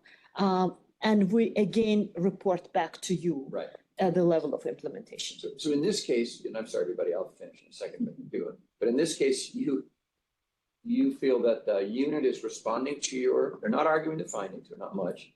They're responding to your recommendations. Are you comfortable with going back in a year to do a follow-up? Yes. You don't feel like you have to go back any sooner than a year? No, I think a year will be a good amount for. So that's just what I want. Yeah, it's not high risk. Okay. Yeah. Other questions for Honeyman on this? Super important. This is why we're here. Thank you. Great. Okay. Okay, so now before the HFA Audit Committee, this is only HFA, is a resolution transmitted in connection with this item. Assuming the first and seconds, please all say aye. Aye. The motion is carried, the resolution adopted. Great. So number 5 is an annual evaluation by the Audit Committee. It's an information item. There's no unfinished business, so we can ask for motion seconds, Alex, to adjourn each of the 5 agencies, members and directors of Audit Committee meetings. But one last call if anyone has questions or concerns about anything we've seen this morning. Going once, going twice. Okay. Assuming the first and seconds previously entered for all 5 audit committees, all in favor of adjourning, please signify by saying aye. Aye. Aye. Aye. The meetings are adjourned. The next audit committee meeting is scheduled Thursday, April 11th, 2024. Great. Well, it's 10:45, so now we can start the board meeting. No. No, not yet. Oh, not yet. Oh, my. Governance. Oh, that's governance. Number 1 for the governance committees. Minutes of the governance committee meetings of HFA, HC, SONYMA, MBBA, TSFC that were held back on December 14th shall be deemed approved absent corrections from members and directors. That would be okay with minutes? Good. Number 2, resolutions recommending the review and approval of the mission statements of the agencies. Yes, governance committee gets to look at mission statements. Alex, what do we have? So materials of this are in the book. And as folks recall, I think in May of last year, we finished the review of the mission statements. Certain changes were added to the mission statement. And what you find in the book is the mission statements as revised, as well as a document called performance measures that I referred to earlier, that lists the data that the staff compiled for each of the agencies on the various items in the mission statement. So you have HFA, you have SONYMA, both HFA and SONYMA there, for example, lists the distribution of housing in the state, and the other items that are called for by the mission statements. In the case of HFA, HFA added information about new construction as well as hotel and commercial conversion, transit-oriented development. These were all added as a result of the changes we made last year. SONYMA added information about the racial composition of its borrower base as a result of the changes that were made last year. And there's a lot of other data there. I'll open it up in case board members have questions, and Darrell, I think, should be around in case you have deep questions. I think the layout, by the way, of, mission means to achieve, stakeholder, and so on, for all of them is a very good, clear presentation. And a lot of the data that is included in the performance was touched upon in the prior presentation. Right. Right. The measurements. For example, in the SONYMA, the focus on increasing homeownership in communities of color, that's there. So a lot of that information is sort of duplicate. Number of mortgage loans made to African American, Hispanic, other ethnic publics, and historic numbers of homeowners in the state. Right. And that wasn't there before? No, that had never been there. That was as a result of the 3 board meeting process that led to the adoption of the mission statements last year. So it's really thanks to James and Professor Ford. Good. Everybody okay with the final text? I was looking at James because I knew it was coming. Knew it was coming, right? Now, I will say, from where we started a year ago to where we are now, has been a huge difference. And I appreciate the amount of work that the staff has put in getting us to where we are right now.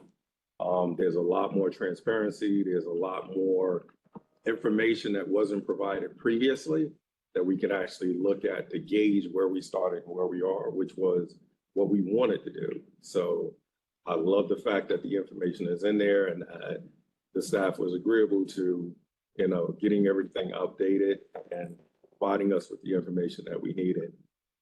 And I did miss the last meeting, but I did look at Carrie's information in her presentation, which was very much appreciated because she actually sent that to me in an email so I could take a look at it before we came in today. So very happy with where we are. Thank you, James. Thanks for your extremely valuable input on all this. Yes. Alex, now what do we do? Okay, we're going to vote. We're going to vote on this. Before all 5 committees is a resolution transmitted in connection with the item, assuming the first, and this will be officially put on the website for the state so folks can see it. Assuming the first and second is previously recorded, all voting in favor, please say aye. Aye. Aye. Motions are carried. The resolution adopted. Number 3 for the governance committees, resolution recommending the approval of board self-evaluations. Alex, what's that about? So every year, as this is Ken's favorite, he always likes to kid around that, the board gets to evaluate itself. So how could the board say it's bad? And there's a slight sense of cynicism from Brooklyn there, but so we sent out the form. We received responses. Not everybody responded, but well, that tells you something right there. There was a high level of agreement. Basically, everyone, you see the categories. Everyone agreed or somewhat agreed that each of the categories laid out by the authority's budget office is being followed. The only responses that somewhat agreed were 2 areas, whether the board addressed risk areas, which I think is appropriate, in that it really doesn't, and whether we set measurable goals. And the measurable goals has always irked me a little bit because that's the purpose of the mission statement, The mission statement has the goals and we give you the board measurements so that you can see how we're doing. So I get the sense from staff that, that part of it is addressed. The board doesn't set the goals necessarily. The goals, staff kind of like initiates things and brings them to the board. But anyway, that's just my 2 cents. But those are the only ones where we had somewhat agreement. But all the others were consistent, and we'll be filing this as we do every year with the ABO. There's one every year, Alex, that I check.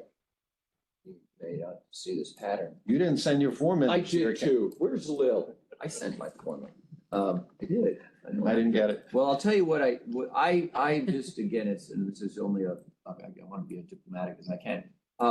That board members, please get the materials for the meetings with as much anticipation as possible.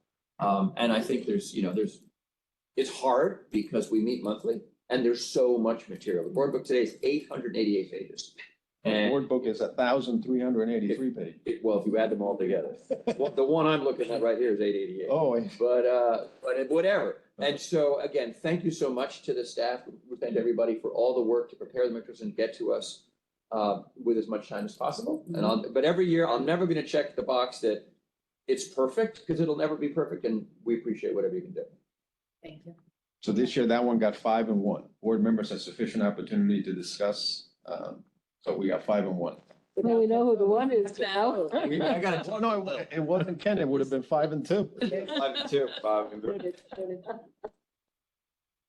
I checked the box that I agreed until I got the 888.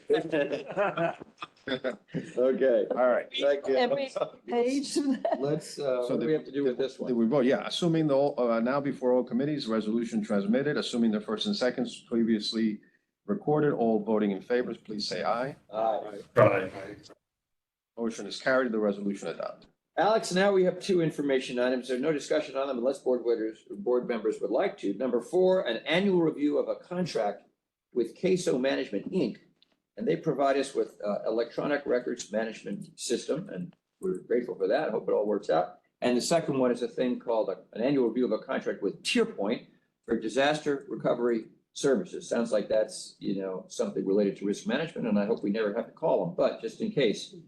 Disaster recovery services. If no questions about those 2 contracts, then that means there's no unfinished business. And so I can ask for motions from all of you or from committee members to adjourn each of the 5 agencies, members, and directors governance committee meetings. So we get a motion for that, Alex. Yep. Assuming the first and seconds previously entered, all in favor signify by saying aye. Aye. The meetings are adjourned. The next governance is also going to be April 11th, 2024. Now we get So no governance until April. Until April. Okay, we'll make note of that.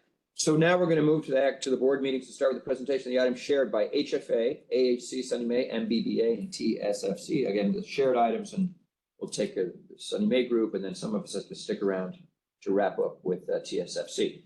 The next 11 items are consent items. There will be no discussion of these items unless board members request. A number of these items were discussed earlier today at the Audit and Governance Committee meetings, but they now go up for full board approval. And a number of them are reports prepared by staff that are required to be filed with the state PARIS system. PARIS, a public authority reporting information. That's right. Okay. Along with the financial statements, which we've already looked at as part of the yearly PARIS filings. James has his hand up. Yeah, I just had one thing. It was like deep in this on the bond sale reports that came through. I just want to say that the agency, if you notice back to the March transactions, the spreads on our deals got more expensive, but by the end of the year, they come back in. And I think that that's a really important thing because 50 basis points in the change in spread, and it was actually an MBE firm that did the October deal that was able to tighten those spreads back to where they should be. That is a huge number for the agency. And I'll also commend it on there are a lot of new investors in our program that I've never seen before. And I think that you say new investors? New investors in our bond program. And I think that is in volatile markets, and all this, as we continue to grow, the ability to continue to add more people who are interested in investing in the bonds is amazing. I think, but the ability to really bring our spreads back to where we were, despite the volatility, is a huge testament to, I think, the bond and the folks who are in the finance department, but just, the ongoing programs and what the agency has to offer to the market. So I think it's a huge achievement to be able to tighten those spreads back in. And I think, Mark mentioned, James and Professor Ford weren't here on the December meeting, but when we presented the goal plan, one of the items that had been deficient in the prior year was the bond participation by NWBs in the bond program. And Mark mentioned that next year's report will be a lot better because of the increased participation as senior managers by MB. And James just highlighted the fact that, what was the name of that senior?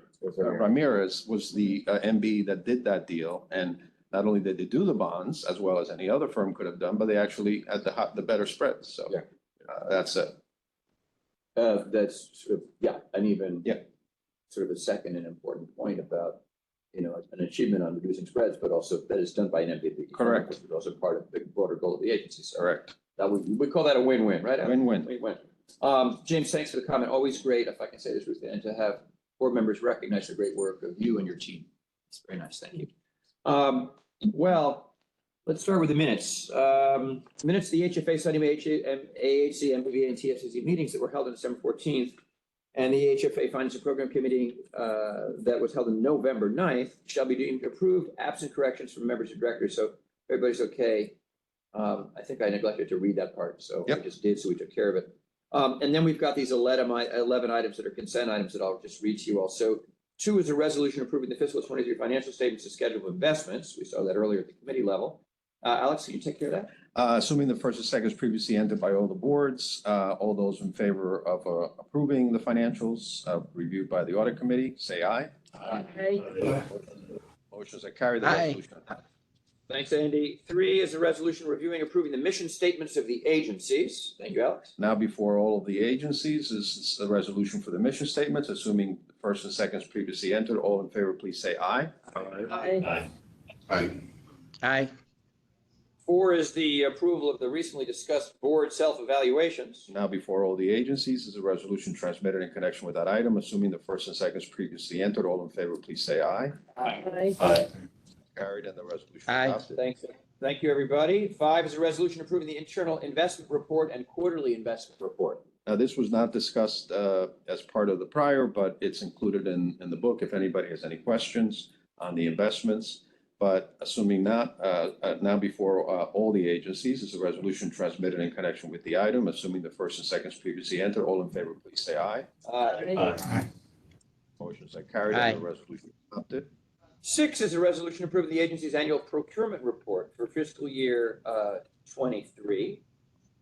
Is we getting a presentation on that, or that's No. the materials, right? That was in the Yeah. materials, Yep. but, we highlighted that. It's a very good report. Right, the email contained information on the MWB procurement. I think it's like 67% procurement, like 52 or whatever, MBEs, very small percentage.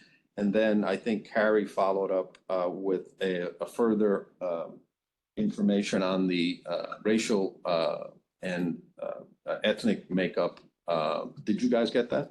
Yep. Yeah. And so. Just in the graphing portion of it, you gotta just change the colors. And some of the colors are the same, so it's reporting. Oh, hard. Okay. Yeah. Okay. You mean when you on your laptop? Yep. Yeah. Okay, so that, I mean, it's a very good report. I looked at it, but now, of course, I can't find it when I want it. I think in the procurement report, I noticed something, we've talked about it before. I'll call it a better balance between minority firms and the WBEs. Remember we saw a little skew before, James, and where we hit the 30% goal if you did it by doing 20% WBEs and 10%. That's not what we're talking about. But what was good to see in the report was the 60 number, whatever. It was a nice high number, well above the 30% goal the governor has.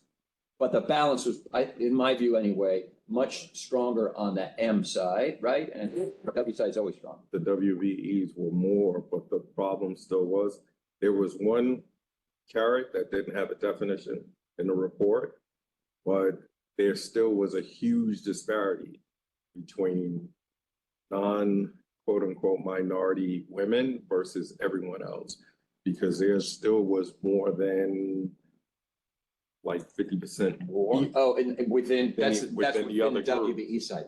Right. You know what? I just looked at I didn't look at that. And then that percentage is only based on the amount that's acquired or used, based on the percentage of what was actually done. So where they use less in the report, I think it was like 150,000 the WBEs were getting. The 22 out of the 177 was $350 to $400,000 more in revenue, but still it's a huge disparity in there. So that 67% is based on 3% utilization, really. Yeah. We're talking about. Come on up, Karen. The graphs we sent that you received. Yep. No, maybe Alex, maybe he didn't receive these recent graphs for procurement specific. Because that gap between non-minority women and minority companies that you're mentioning is regarding construction. Right. And what we see here in the procurement numbers in the breakout, that there is a lot more equity between the different racial groups and the non-minority white women. In actuality, the largest contract we did was with an Asian company. And so Lisa and I have been discussing, well, how is that going to shift our numbers when that contract expires? But if we look at, specifically Black companies, it's at 35% of that number. So in this area, in the procurement area, right, we're doing particularly well. We have different issues than we do on the construction side. Right. Yeah. And this is the procurement. That's what And this is the procurement, and I can All send agencies spent, right? those graphs to you so that everyone can see them. Okay. But Lisa does a really great job. Yeah. Side. It's increasing. It is. And I appreciate you going out to all of these fairs and everything else as well. But also, which I had never said before, which is important to note, like there are agencies that are in the 80 to 100% utilization. Their budgets are exponentially smaller than ours. And so that we are like top 5 in terms of spend in the state. And so for us to consistently meet the call to action with that at that level is influential. So, right. Yeah. The only thing that I would want to do different in this year is the increase in the utilization of the banks and the procurement portion of it, because there's only like 6 banks in the state of New York that actually do business. Mhm. And a number of them don't even have branches in the area. But if they provide it with the investment, it will allow them to be a part of the MWB And I'm program. already in Darrell's office on the second floor talking to Okay. her about that. I'm in her business and we're going to work on that this year too. Perfect. All right. Thanks. Thank you. Okay, so we're gonna, now before all the 5 agencies is the procurement report, assuming the first and second is previously recorded. All in favor, please say aye. Aye. Motions are carried, resolution adopted. Thank you. Thanks, Andy. Item 7 is a resolution approving the agency's public authorities reporting information system, or our Paris final report for fiscal year ending 2023. So this encompasses a lot of these reports, plus some other information that Paris requires. It's in the book. Now, before all the agencies, the resolution transmitted in connection with this item, assuming the first and second is previously recorded. All in favor, please say aye. Aye.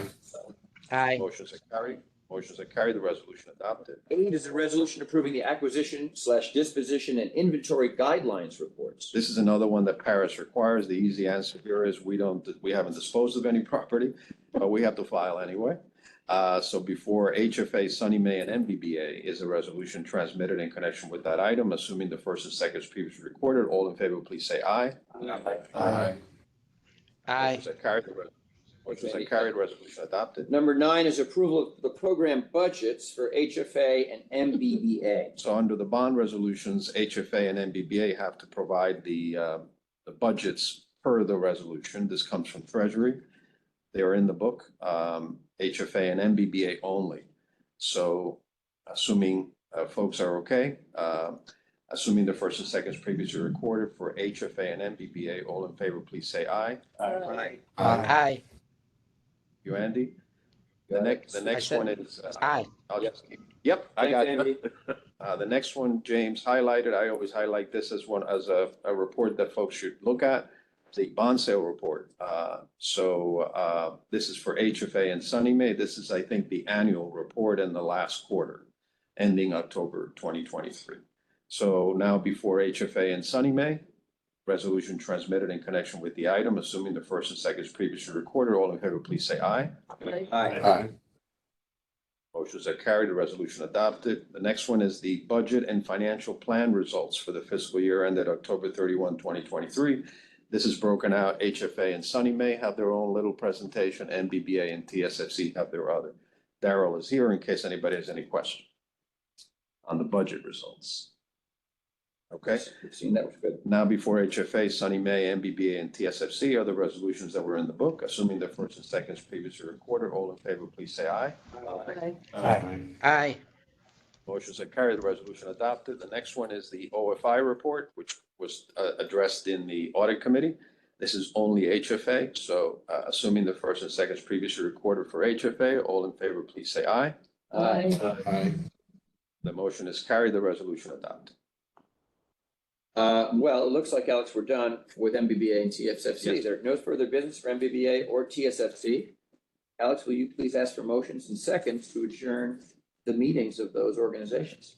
So assuming the first and second is previously entered for MBBA and TSFC, everyone in favor of adjourning, please signify by saying aye. Aye. Aye. Okay, the motions are carried, the meetings are adjourned. Thank you, David and Andy. Okay, David, everybody take care. Our next meeting with you guys, April 11th. We'll send you the notice. Thank you both. Okay, thank you. Take Thanks, care, Andy. everybody. Okay, thanks, David. Bye-bye. Terrific. We're going to move on to items requiring shared action by HFA Finance and Program Committee and HFA members. So a few HFA items. Number 13, a resolution of the HFA Finance Program Committee and the HFA Board approving a modification of the funding recommendation for Utica Crescent, also known as Vital Brook and Site K in Kings County. Russell's going to handle it. Russell has this. He's going to do it. I think we have to slightly tweak the language in our. Slightly, yes. So that you can go back and get some more money out of the next resolution. Exactly. And in fact, if it's okay, item 14, and there's an Same additional thing. item, it's the same thing, so if I can just present them Does all. that work for you? Yes. Let's do them together. Great. Hopefully this will be quick and not too painful. Just so for some context here, if it's okay. These are three projects that had already been approved by the members previously last year. And in fact, we already closed on the construction financing back in December. The December HFA closing season is one of our busiest times where we gather up what remains of our bond volume cap allocation. I know Mark had talked a lot about our bond volume cap allocation in his previous presentation. So based on that, we prepare our projects based on what our final round in readiness. We close our bonds on a quarterly basis in what we call an open resolution, which is a pool of bonds. So we're not closing our projects individually with our bond issuances. It's one large issuance of bonds, and we fund a several amount of projects into those resolutions. We do it 4 times a year. We had 6 projects that closed in our December round. We found out prior to our closing in November from the state budget that we did not have enough bond allocation available to fund all of these projects at once. So rather than delay projects that were ready to close, we have an option where we can do separate allocations of bonds, what we call tranching. So we issue a certain amount of the bonds in December, and then we'll fill out the balance in the next round, which is I think scheduled for next month in February. We typically, going forward, we've included language in our funding recommendations to allow for this one or more series of bonds. We did not include that in these 3 particular projects because they had already been approved by the members before this decision was made. So that's why I'm sitting here today to present 3 projects that Vital Brooklyn Utica Crescent, which is item 13. Item 14 is Frederick Douglass Towers Phase 2, which was a preservation project in Buffalo.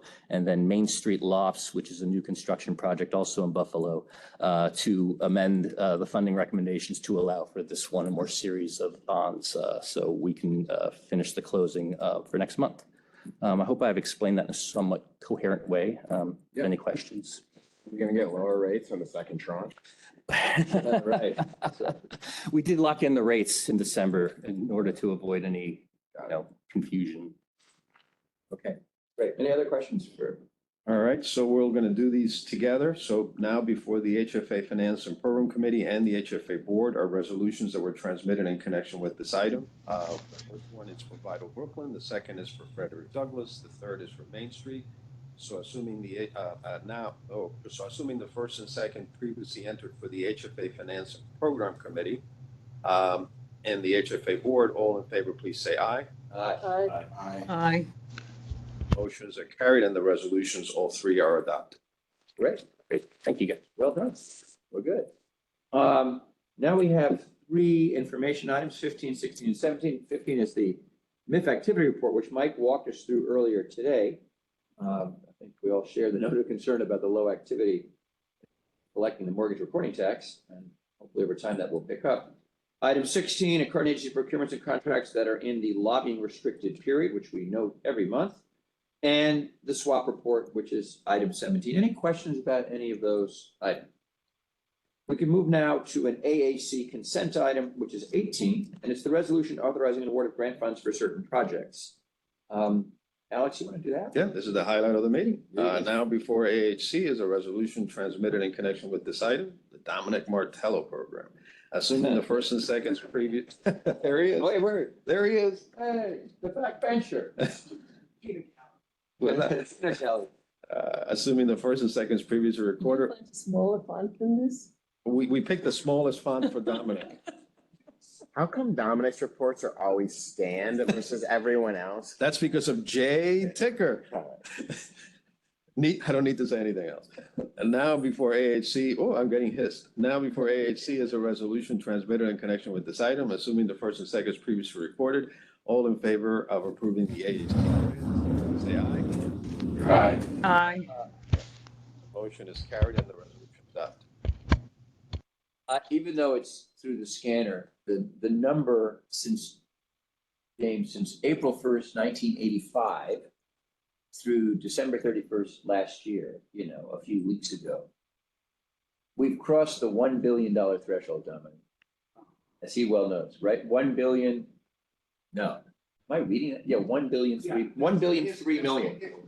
We say at every board meeting, we say, Dominic, don't spend it all in one place. And you spread it all over these communities. I certainly do spread. You spread it around. No, because it's me, I don't know if you picked that one up. We'll put that in the minutes. Put that in the minutes. Don't put in minutes. But as I say, I've said this before too, and I'll say, I won't say it every single meeting, but somehow Dominic comes at the end. I don't know why you guys always. We put him at my the friend. But this is, each one of these little grants is so much work. And in the aggregate, it's just a tremendous amount of support. Why don't you discuss each one of them? Well, we're not going to do that, or even go county by county. But it's a tremendous amount of work, and it's not just Dominic, it's his team. And it's a great thing that the state is able to do this and to help people fix up their homes. So what do we have to do to make it real, Alex? No, I think we voted on it, so now we can adjourn SONYMA. Well, then that's where I read the part some of you really do like. There being no further business for the SONYMA board, Alex will ask for motions a second to adjourn today's SONYMA meeting. So assuming the first and second is previously entered for SONYMA, all in favor of adjourning, please signify by saying aye. Aye. Motion is carried and the meeting is adjourned. The next SONYMA meeting is not in April. This will be February 15th. That's like right around the corner. Right around the corner. Yeah, the day after Valentine's Day. What are you doing for Valentine's Day this year? Valentine's Day? I'm not sure. 14th, right? The 14th. Yes, the 14th. Yes. I'll do whatever my wife wants. Some of us have to stay around and do some other business. So thank you to our friends and members of the SONYMA board. I think Sarah's going to take us through the rest here. We're going to do, we've got to do some things for the Housing Trust Fund Corporation. These items are found in the Housing Trust Fund Corporation Board's book. And the first is, the item is the minutes of the board meeting that we had back on in December 14th. Those minutes shall be deemed approved absent corrections from members and directors. Then we have a resolution authorizing increases to a Housing Trust Fund award. We're going to go back and look at it, review an award, and be asked to increase it. And a Community Investment Fund award for RUPCO. Sarah's doing this. No. Sarah, I think. Oh, okay. Sarah. Yep, are you Brett there, is presenting. Sarah? Yep, I'm here. We're here. This is, hi Ben. folks, this is Brett Hebner. Thank you. So we're requesting the board's approval of an increase in Housing Trust Fund and Community Investment Fund to RUPCO's Newburgh Progress Project in the city of Newburgh. It's a rather ambitious project of totaling 61 units across quite a number of sites that were either historic and or new builds, including a rather large former church that they converted into a community services facility. It was funded originally in 2018 and went through construction during the entire COVID period, where they encountered a number of difficulties, including a windstorm that did damage to the church during construction, et cetera, et cetera. So essentially, they have a large gap, and because of the nature of the scattered site project, we're not able to accommodate the increase in the form of increased tax credits, so we're relegated to subsidy. So we're here before the board to request 1.8 million in additional HTF and 844,000 in CIF. And this will allow the project to close on permanent financing. Thank you, Brett. Any questions? Just a comment that it's great. Can you hear us? I'm sorry, can you repeat that? All I said was just a note that it's a great project, particularly the church. It's really Thank you. spectacular. Good, yeah, I tried to put some representative pictures in there for you. Very good. Thank you. Thank you, Brad. We lost Alex, so I'm going to channel my Alex. Yeah, I got it. Okay. Oh, good. Thank you. Yep. Now before the HTFC board members is a resolution approving increases to a housing trust fund award and community investment fund award for Repco Inc., assuming the first and second previously entered for the HTFC board. All in favor, please say aye. The motion is carried and the resolution adopted. Sarah, thank you, and I beg your pardon for not engaging you earlier. And now I realize, of course, you're doing this for HTFC. So we have number 3, resolution authorizing the Community Development Block Grant CARES Act award in Schoharie County that Crystal is going to present. Thank you. Good morning. Schoharie County has been very successfully administering a business assistance program and completing public Wi-Fi installation with CDBG CARES grant funds. The county has indicated that additional demand exists, and we are advancing a recommendation for an increase to the county's existing award. We're requesting approval to amend the existing grant agreement and award an additional $500,000 to Schoharie County, bringing its total award to $1.2 million. This increase is covered by CDBG CARES funds that have been returned from unsuccessful awards. Full details are in the memo, and I'm happy to answer any questions. Thank you. Any questions? Just, are we coordinating on the Wi-Fi stuff with like ESD and their broadband program and all the money that's coming into them as well? They are doing their program a little differently, where they are funding the service providers. Is there anything that ESD should be doing better to serve affordable housing or ways that? I mean, we're working with them to make sure all of our owners know what the program is and how it works. The owners don't, they have to sort of work with the providers, but we've been doing lots of email blasts to try to get them. So, I mean, I'm sure there's always more we can do, but.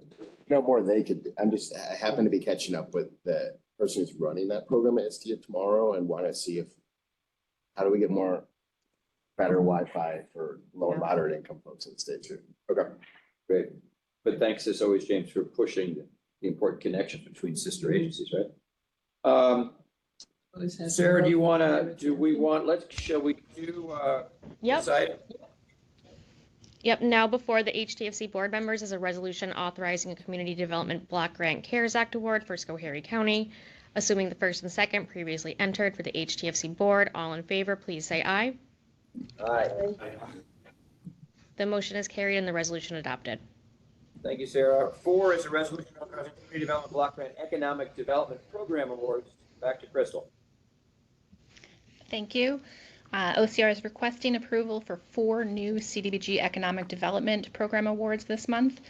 With board approval, we will award and enter into agreements for $750,000 to the City of Lockport to support Big Ditch Brewing, $300,000 to the City of North Tonawanda, $300,000 to Lewis County, and $200,000 to Chautauqua County, all to support local microenterprise programs. Again, full details are in the memo, and I'm happy to answer any questions from the members. Great. Good to see you. Thanks so much for Sarah?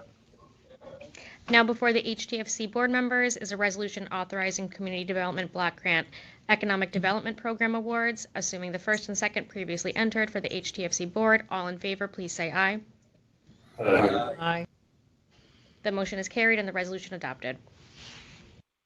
Thank you very much. We're going to look at items 5 and 6 together. 5 is a resolution authorizing the designation of Jessica Gabriel as an agent and authorized signatory of the Housing Trust Fund Corporation. And 6 is a resolution authorizing the designation of Rachel Weeder as an agent and authorized signatory of the Housing Trust Fund Corporation. And Dina is going to explain something about this. Not much to explain. We have on Crystal's side on OCR, Crystal is the only signatory currently for all of those programs, which are many. She has a new deputy who is Jessica, and so she's asking, and we're asking the board to approve signatory authority for OCR programs for Jessica Gabrielle. And Rachel? Nope, I'm going to do that Oh, next. separate. Okay, very good. Well, what? Just do it. Together, yeah, we're gonna Fine. On RHC, a completely different issue. We, as folks know, we've been going through a big transition. We have Katie Brennan, who used to be the sole signatory for RHC, has moved on.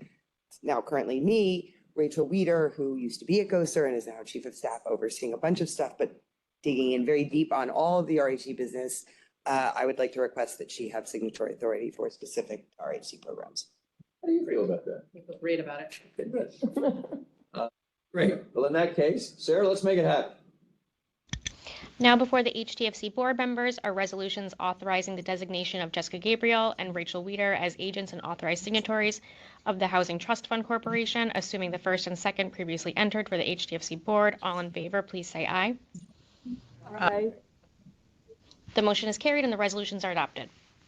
7 is a resolution authorizing, thank you, Dina, an amendment to the contract with D&B Engineers and Architects PC. And Rachel, with her new powers of signatory to FHA, is going to present this item. Look at that pen. She walks up with a signing pen. Hi. Actually, the first 3 items I'm presenting are requests to extend 3 contracts to finish out our public housing authority projects. It's DNB, DRG, and Lero, 2 are engineer and architects, and the last was construction. The DNB we're extending 12, we need to extend 12 months, and the other 2 contracts it's 6 months. From now on, all presenters are going to be reading from their phones. Here's my notepad. Very good. My notepad. It's good. I didn't have to print anything. I'm not. Mr. Alex, welcome. In a nutshell, Rachel, is there one sort of simple answer for the need for the extensions, like a construction issue, a supply issue? So my understanding was there was some, in the final inspection, some electrical new wiring that needed to happen. So the architects and designer would have to do new plans, and those have to be submitted. And so we think actually it'll be done in like a month or so, but we're asking for the 6 months to be certain on those contracts. So we don't have to come back in a month. Appreciate that. Sounds reasonable. Okay. Sarah, can we make it real? Yeah, I think we can do items 7, 8, and 9 all together. So now before the HTFC board members are resolutions authorizing amendments to the contracts with DNB Engineers and Architects PC, DRG Construction LLC, and with Lero Architects and Planners PC. Assuming the first and second previously entered for the HTFC boards. All in favor, please say aye. Aye. The motions are carried and the resolution adopted. We're almost done. We're making it around the last turn here. Number 10, a resolution authorizing an amendment to the grant agreement that we have with the Village of Lynbrook. Yes, correct. Requesting to extend our subrecipient agreement with the Village of Lynbrook for 12 months and increase their budget by $232,000. The funding we had always budgeted, and we had it as a construction contingency, and now we need to actually put it in their contract. So it's within the budget we have for the project. We just hadn't given the subrecipient the funds yet. Alex, according to legend, where did Lynbrook get its name?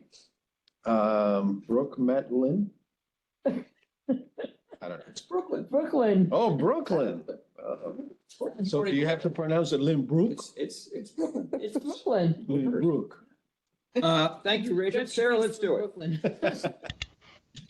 Now before the HTFC members is a resolution authorizing an amendment to the grant agreement with the Village of Lynbrook. Assuming the first and second previously entered for the HTFC board, all in favor, please say aye. Aye. The motion is carried and the resolution adopted. 11 is a resolution authorizing administration services agreements for the IDA or IDA Housing Recovery and Reimbursement Program. Again, we've got Rachel here, so she can help out. What is it? IDA? Ida. Hurricane Ida was 2 years, just over 2 years ago. 21. It affected mostly Westchester County. We have a CDBG DR grant from HUD. These are the funds of last resort. So right after FEMA and everyone's come in, these are to fill any unmet needs. And we have an approved action plan with HUD for 4 different programs. These 4 subrecipient agreements would be for the first program we're getting off the ground, which is the Homeowner Repair and Resiliency Program. And we put out a notice of funding availability and we got 4 responses. So one is for the Long Island Housing Partnership, who will make home repairs in Nassau County where there was Ida impact. And the other 3 are covering the lower Hudson Valley. And it is Habitat for Humanity, RDAC, and Hudson River Housing. The hurricane was 2 years ago. Correct. And these repairs still haven't been made? Some cases there'll be reimbursement for repairs that were made. And in some cases it'll be prospective work. Can't pay, you have to wait for the money. It just takes as long as it The takes. hurricane rips the roof off your house. What these You people, can't wait for a HUD. what do these people do in the meantime? Friends and family, or they're just. Friends and family. Yeah, then, Yeah. Recovery, we are administering that until 2015. kidding. 3 years later. Took forever. There were people. They also still make it waiting. I hard. remember going out. There were a lot. Damage that was They caused. make it hard Incredible. so that you really need the money. Yeah, I mean, typically a lot of the homeowners will file insurance claims and get some money to start making repairs. This is really the funds of last resort that do come in later. HUD just signed our grant agreement 2 months ago. So we're not necessarily behind. We couldn't have done anything sooner anyways. It's just sort of how these funds work. They're the last to come out. A lot of it will be reimbursement, but there will definitely be prospective work. Right over in Manhattan. You know, New York it's City. not exactly, We don't have hurricane damage like this. flood, but anyways. Rachel, thank you. Sarah, let's do this one. Now before the HTFC members is a resolution authorizing administration services agreements for the IDA Housing Recovery and Reimbursement Program. Assuming the first and second previously entered for the HTFC board, all in favor, please say aye. Aye. The motion is carried and the resolution adopted. Great, Rachel, thank you. 12 is a resolution authorizing amendments to the contract that we have with ADP, Automatic Data Processing, Inc., for payroll processing services. Sherry's got this. Stacy. Stacy. Good morning. We are seeking a 2-year extension to our contract, the HTFC's contract with Automatic Data Processing, most notably known as ADP. As mentioned, this is our payroll processing service, so any interruption in that could be detrimental to the staff. So I am seeking this extension, and I'm happy to answer any questions you may have. Sounds reasonable to us. Sarah? And nobody would vote against helping our staff with payroll. They To get- sure that it's. to get paid. Where's Sarah? Let's do it. Now before the HTFC board is a resolution authorizing an amendment to the contract with Automatic Data Processing, Inc. for payroll processing services. Assuming the first and second previously entered for the HTFC board, all in favor, please say aye. Aye. Aye. The motion is carried and the resolution adopted. Great. Now, we have 13, which is a resolution authorizing an amendment to the contract that we have with Enhanced Business Systems, Inc. for accounting system automation services. Good morning again. Once again, I am seeking a 2-year extension to the Enhanced Business Systems, or EBS, accounting package that we in HTFC have been utilizing since 2014. I am happy to answer any questions related to this if you would like. Otherwise, we are happy with this service and would like to continue it for the next 2 years. All right. Questions? Good. Sarah, let's do it. Now before the HTFC members is a resolution authorizing an amendment to the contract with Enhanced Business Systems, Inc. for accounting system automation services. Assuming the first and second previously entered for the HTFC board, all in favor, please say aye. Aye. The motion is carried and the resolution adopted. Thanks, everybody. Thank you, Sarah. And Stacy. 14 is a resolution authorizing fair housing testing services contracts. Morning, everybody. My name is Nadia Salcedo. I'm the Director of the Fair and Equitable Housing Office. This is seeking authorization for the very exciting year 2 of our fair housing testing program, where we're funding 6 organizations around the state to do fair housing testing. They're really cool programs. If you're ever in one of these areas, you should stop by. Each of these coffee cups would have a little video in them and the pens with the thing and everything else. So they do, they do really important work, and just having a program like this is a deterrent for really kind of hard to suss out housing discrimination. So it's about 2.2 million for these 6 organizations as a continuation. Are they organizations we've worked with in the past? Yes, there's kind of 6 main organizations that do kind of fair housing work. You know them, they're, kind of the stalwarts of the business. CNY, Fair Housing Justice Center, really has pioneered the methodology kind of countrywide. Legal Assistance of Western New York, Westchester Residential Opportunities, Home, Buffalo, Long Island Housing Services. Also, we're working with the AG to kind of push into there's these fair housing deserts. And they released an RFP this year with funds on their side. So we're working collaboratively with them. Are there parts of the state that these 6 agencies don't cover? I'm assuming by. So the biggest glaring hole is Albany, the capital district, and CNY kind of stretches and tries to reach there, but that's an area that we've really zeroed in with the AG's office to try to do some capacity training and incentives. Is Syracuse covered? Syracuse is CNY Fair Housing with Sally Santangelo, who is Miss Zoning, Miss Testing, Miss lots of stuff in the area. Are we advertising and telling people? Good work in town. Yes. Billboard saying we're sending out testers, like things that, because maybe that's more of a deterrent in some cases. Right. That's a big component. There's a big kind of outreach and networking component of that, is particularly in the landlord and broker community. It's also something that on the AG side, we're working collaboratively, and they have kind of behaviorist research people working on like kind of what moves the mark on deterrence here as well. So some cool stuff out of this part. How long are the contracts for? They're 1 year because they're appropriations based. So you're going to see my face kind of with this spiel lots of times. Because your presence is a reminder of the importance of the work, right? Yeah, it's really great. Great. Any other questions? Sarah, let's make it real. Now before the HTFC members is a resolution authorizing fair housing testing services contracts. Assuming the first and second previously entered for the HTFC board, all in favor, please say aye. Aye. The motion is carried and the resolution adopted.